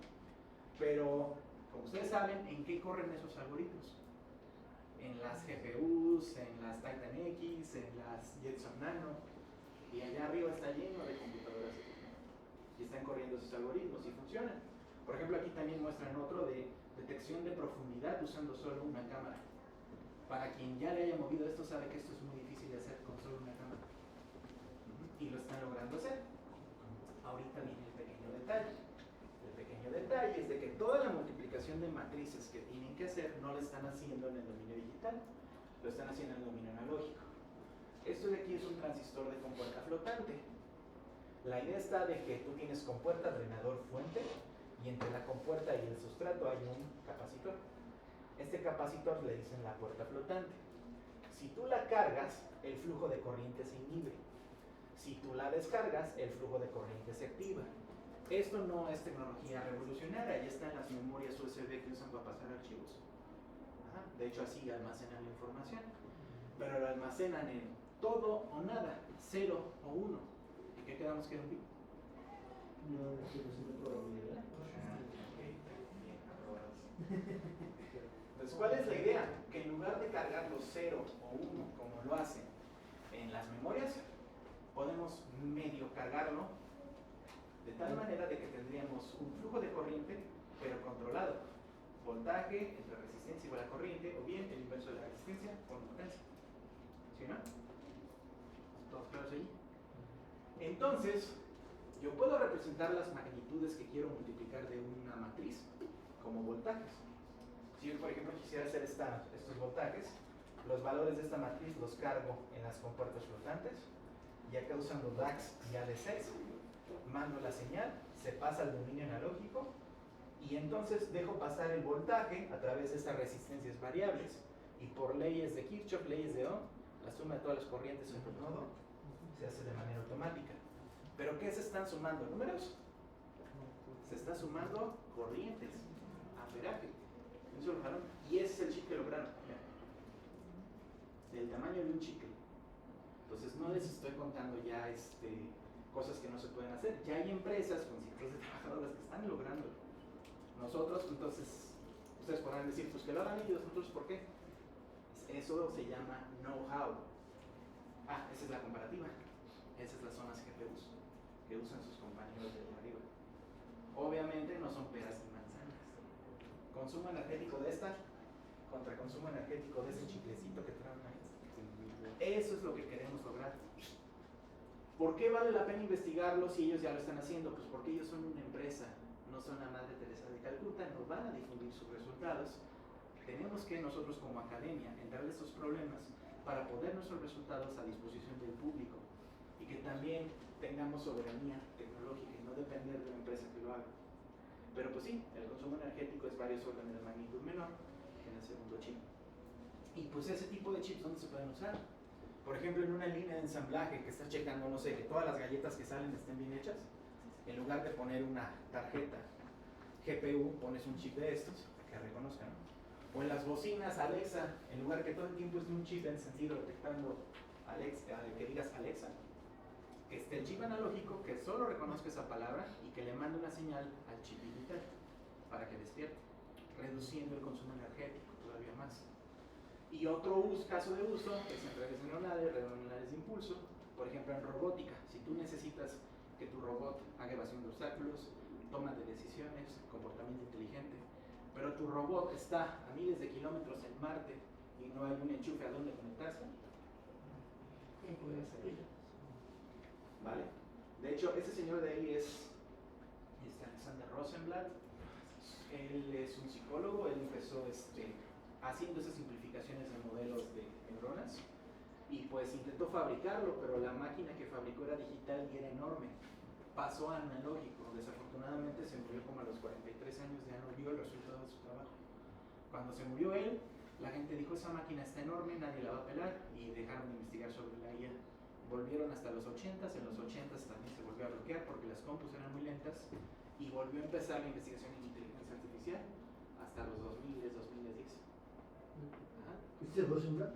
No, ese es el del canal de Veritaseum. Rosenblatt estaba unos minutitos antes de Una foto blanco y negro. Sí. Entonces, de hecho, el doctor no me dejará mentir, en los 2000 aquí la investigación estaba enfocada en hacer los algoritmos más eficientes, no en redes neuronales. La gente se dedicaba acá arriba, nadie hacía redes neuronales. Tomaban algoritmos y los intentaban hacer más rápidos. Esa era la investigación en computación. Fue tanto el cambio de paradigma que ahorita casi todas las tesis tienen algo de redes neuronales. Casi todas, no todas. Entonces, siguiente lámina. Ya con eso termino. Ok. Yo soy electrónico y me encanta lo digital. De hecho, solo sé trabajar FPGAs, solo sé cuartos, solo sé eso. Pueden entrarle desde este punto de vista. Diseñar la circuitería periférica necesaria para el control de esas redes neuronales, para después bajarlo a un chip.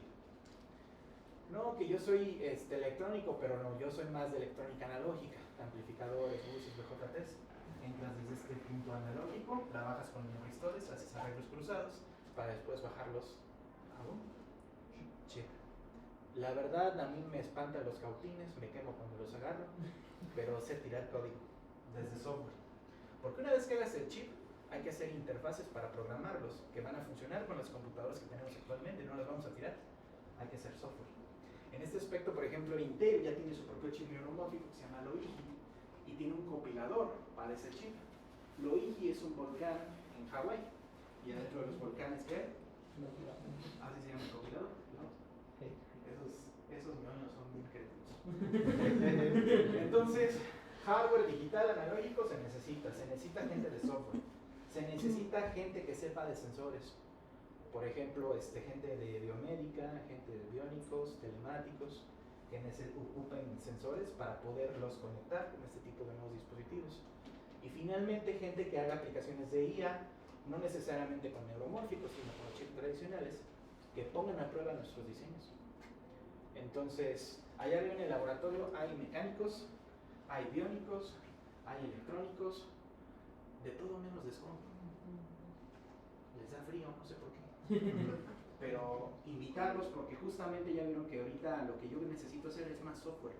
Necesito maneras de automatizar la creación de esas redes neuronales en circuito. Y irónicamente ahí sí necesito a alguien que sepa qué es la ley de Ohm, que es la ley de Kirchhoff, que sepa qué es una impedancia, pero que no necesariamente agarre el cautín y se ponga a soldar. Ya no vas a hacer este tipo de circuitos a nivel PCB, sino ya a nivel microelectrónico, para poder mandar a fabricar en gran escala. Entonces, esto es un exhorto de que si dicen, no, yo no le sé, algo sabrán hacer y en algún lugar se les puede acomodar. Para más detalles, visiten la página de SICIPN.mx, Laboratorio de Tecnologías de Sistemas Embebidos. Y claro, de mi parte es todo, ya me cansé.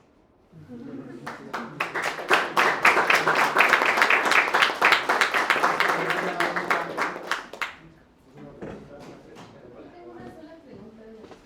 ¿Por qué en los circuitos analógicos que muestras, o sea, que son tipo redes neuronales, por qué no hay inductores? Yo veo que hay capacitores y pura Pero resistor. inductores, ¿no? Porque de hecho, inclusive puedes regresar a. Viste que si hay capacitores, te regresas.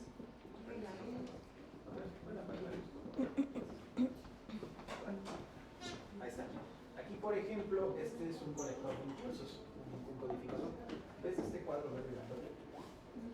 Este es un capacitor. Los transistores están debajo del capacitor. Y fíjate aquí la neurona, ¿te acuerdas que la neurona también tiene un capacitor? Este cuadro morado es el capacitor y los transistores están debajo.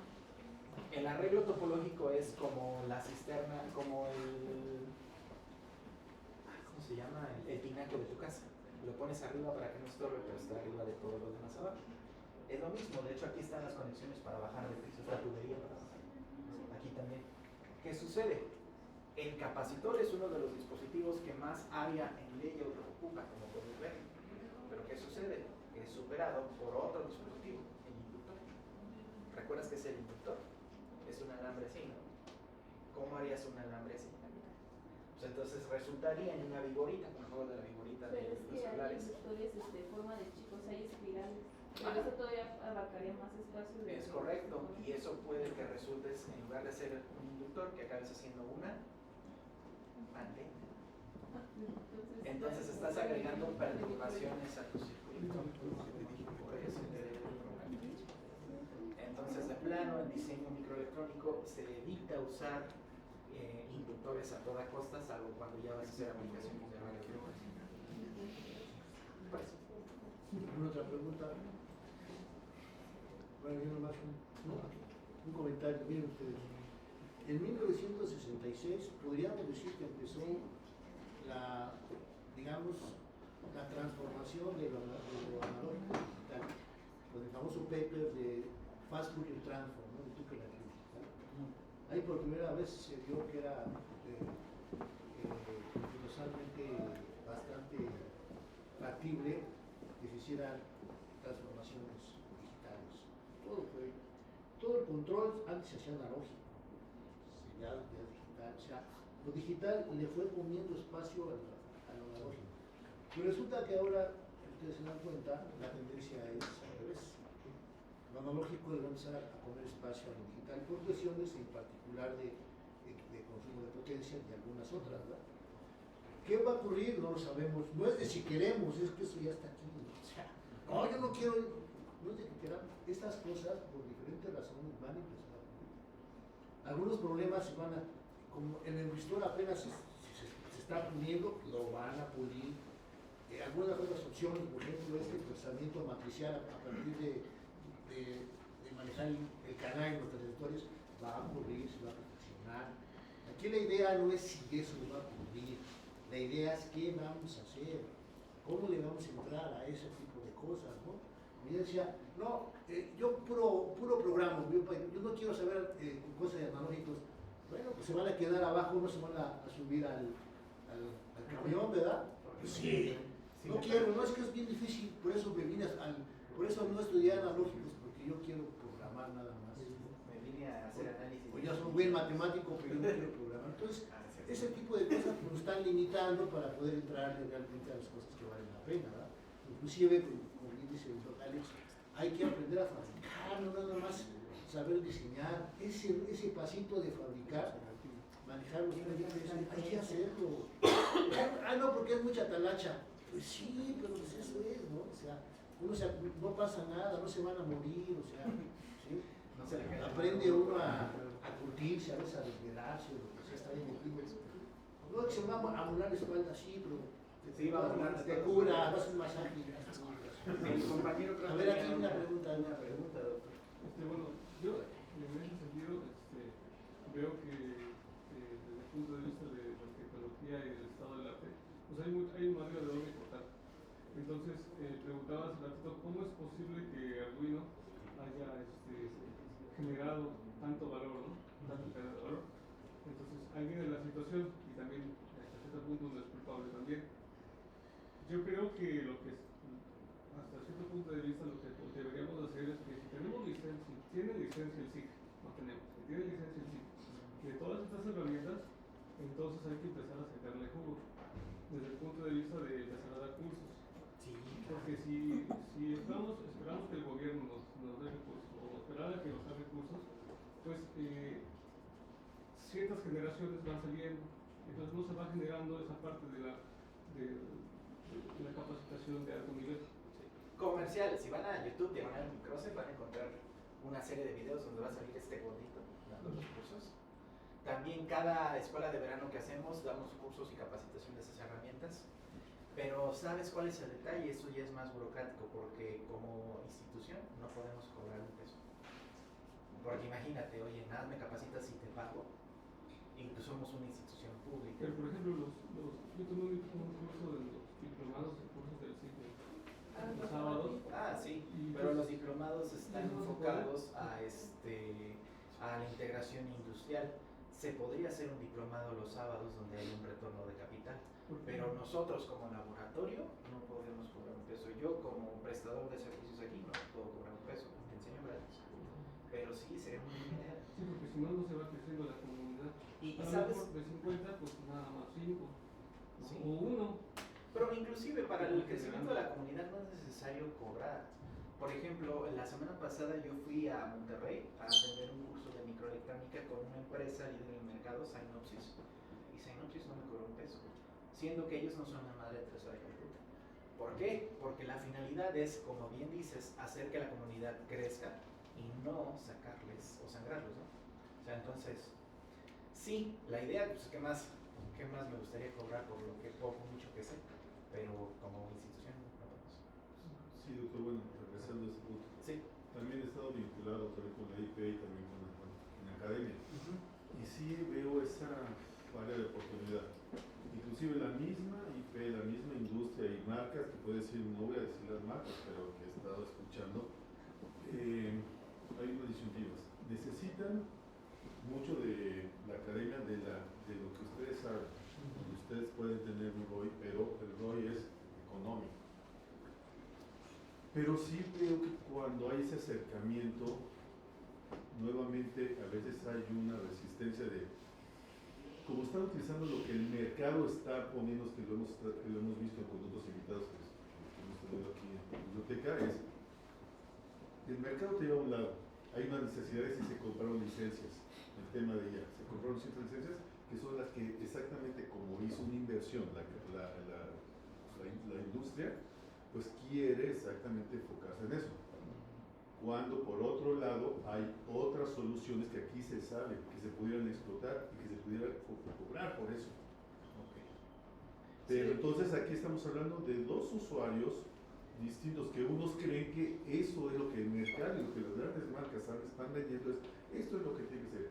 Hay otras que son las emergentes, que no, pues por distintas estrategias no han metido billete, no se sabe, pero sí pueden resolver las necesidades de la empresa. Pero obviamente hasta que no existen estos dos vínculos, el de la academia y el otro, entonces uno piensa que uno solamente puede resolver su situación, y a veces hay unas que son más económicas, tienen otras cosas y que ustedes las saben. Entonces yo creo que aquí sí sería probablemente es una probabilidad, es un escenario, el que se comuniquen entre varias áreas para que pudiera entonces, efectivamente, aquí no se puede cobrar, pero en otros sí. Aparte tenemos esa necesidad también nosotros, como sí, que pudiéramos tener por otro lado también generar nuestros propios recursos, aunque en este lado no, pero en otros sí. Y yo creo que con eso podríamos, porque tenemos necesidad que pudiéramos generar algo más, o sea, poder hacer más grande esto o mejorar algunas necesidades que tenemos y pudiéramos sacarlas de este lado. Es una idea, pero estoy totalmente de acuerdo en que el conocimiento lo necesitamos, es un must sacarlo, porque ni siquiera los de la IP, y repito, dije, grandes marcas están a veces en el o que tienen necesidad de una licencia, repito, que se las vino a de otra persona porque les dijo que eso era algo con lo que voy a resolver cierto tema. Aquí comenta en respecto, quizá a lo mejor no es labor mía, del director del laboratorio, el doctor Ponce, pero comentarles de que, por ejemplo, no estamos aprendiendo, no estamos haciendo un doctorado en literatura francesa, mi respeto para la gente que tiene un doctorado en literatura francesa. Las habilidades que estamos aprendiendo para poder implementar estas ideas es lo primero que piden en la industria, por ejemplo, Micron está en Guadalajara, Intel también está en Guadalajara, Circuify en Guadalajara, en Monterrey está Synopsys, en Tijuana está Qualcomm, y decirte que, por ejemplo, tan solo en los meses pasados, en los últimos 2 meses, acaban de contratar a 4 personas de nuestro laboratorio, ¿sí? Compañeros míos de maestría. Ahorita uno que se gradúa mañana ya tiene trabajo en Micron. También la novia de uno de mis amiguitos de acá ya está en Micron también. Sí, un compañero que estaba estudiando su maestría acá arriba, Rosendo, estaba estudiando su maestría y a la vez trabajando en Intel. Entonces, lo bonito de esto es de que si dicen, ¿y si yo me meto a trabajar con esto, voy a hacer dinero o nada más ando haciendo castillos en el aire? Puedes hacer dinero. De hecho, alguien que estudie la maestría en esto, si no tiene chamba es porque prefiere estudiar el doctorado. Pero ya esas son palabras mayores, porque estudiar un doctorado implica empujar las fronteras del conocimiento y tampoco nos van a. Luego dicen, ay, es que pobrecito estudió doctorado. ¿Cuál? Lo que luego me hace falta es tiempo libre, mucho trabajo, gracias a Dios, y pues con trabajo hay dinero. Entonces sí es una de las áreas donde al terminar pueden acceder a un puesto de trabajo si es lo que les interesa, o si les interesa más la investigación, todavía más. Entonces yo sé que hay otras áreas de oportunidad donde si te vas por los estudios académicos quizá no te puedas integrar tan directamente a la industria. Esta no es el caso. Sí hay mucho trabajo. Entonces es ahí donde el SIC creo que está haciendo una gran labor exportando, y spoiler, el próximo mes va a venir Micron a buscar gente. ¿Aquí? Sí, nada más que no digan que les digo. Bueno, y si alguien está pensando, qué bueno que ya llegó al adonónico, pues ya no va a estudiar tantas matemáticas. No, peor, matemáticas. Es que es la base de la naturaleza. Bueno, ahora una pregunta. Con estudiar la maestría en esto, ¿a qué te refieres? Por ejemplo, aquí en el CIP. Aquí en el CIP está la maestría en ingeniería de cómputo, que no es lo mismo que la maestría en ciencias computacionales. La maestría en ciencias computacionales está enfocada en usar las herramientas que ya tienes para crear soluciones de computación.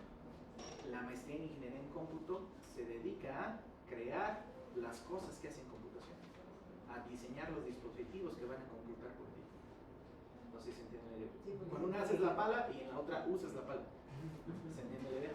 Entonces, la maestría en ciencias de ingeniería en computación, a eso nos dedicamos, a crear dispositivos que hagan cómputo. Y ahí pues está, por ejemplo, el laboratorio de cuántica, está Microse, está el procesamiento de señales digitales. ¿Por qué? Porque son gente que hace dispositivos que hacen cómputo de eficiencia. Y pues, sí, acércate a los laboratorios, no nada más el mío, también el laboratorio de inteligencia artificial, que es donde está el doctor Marrón.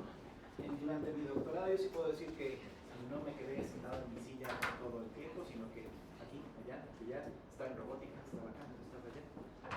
Pues, quizás si me hubiese quedado sentado en mi silla hubiera acabado en 3 años. Pero bueno, el tiempo vuela cuando te diviertes. Sí, igual si alguien deseara platicar más a fondo, o a lo mejor ver qué onda, mi lugar está en el laboratorio de micros, allá arriba del otro lado, en la esquina. Muchísimas gracias, un aplauso para el doctor.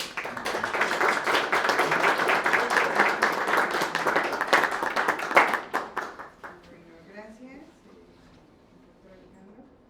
A nombre del doctor Humberto Sosa, le damos un reconocimiento en su participación como expositor del tema cómputo neuromórfico, paradigmas y desafíos en el marco del Seminario de Matemáticas y Computación. Muchas gracias. Muchísimas gracias.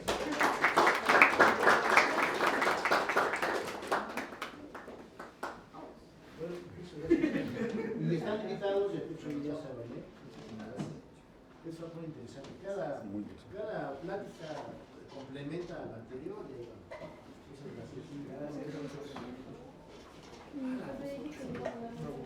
Ahí está el QR para que se registren, ya saben que eso les llega por ahí su diploma. Hola, ¿cómo vas? Ya casi acabó, pero lo que quiero preguntar es, ¿nos pongo en YouTube o qué? No creo que quepan. Súbelos a YouTube, pero como ocultos. O sea, que no se estén como públicos porque sí te pueden bajar. Sí, va mañana a las 10. ¿A las 10? Sí, ya. A las 10, Sí, órale. los fuiste grabando. Nada más ahorita les confirmo la sala. Platicamos la siguiente semana. ¿Vino tu amiguito que decías? Pues ahora que te la pase, ¿no? Está en la palomita. Ahorita platicamos con él. Entonces, de hecho, lo que estamos haciendo ahorita, ya viste que es eso, pero en PCB. Yo lo quiero hacer así. Es eso. Entonces, es la idea. Ajá. De todos los materiales de matemáticas y café. Sí, grabé.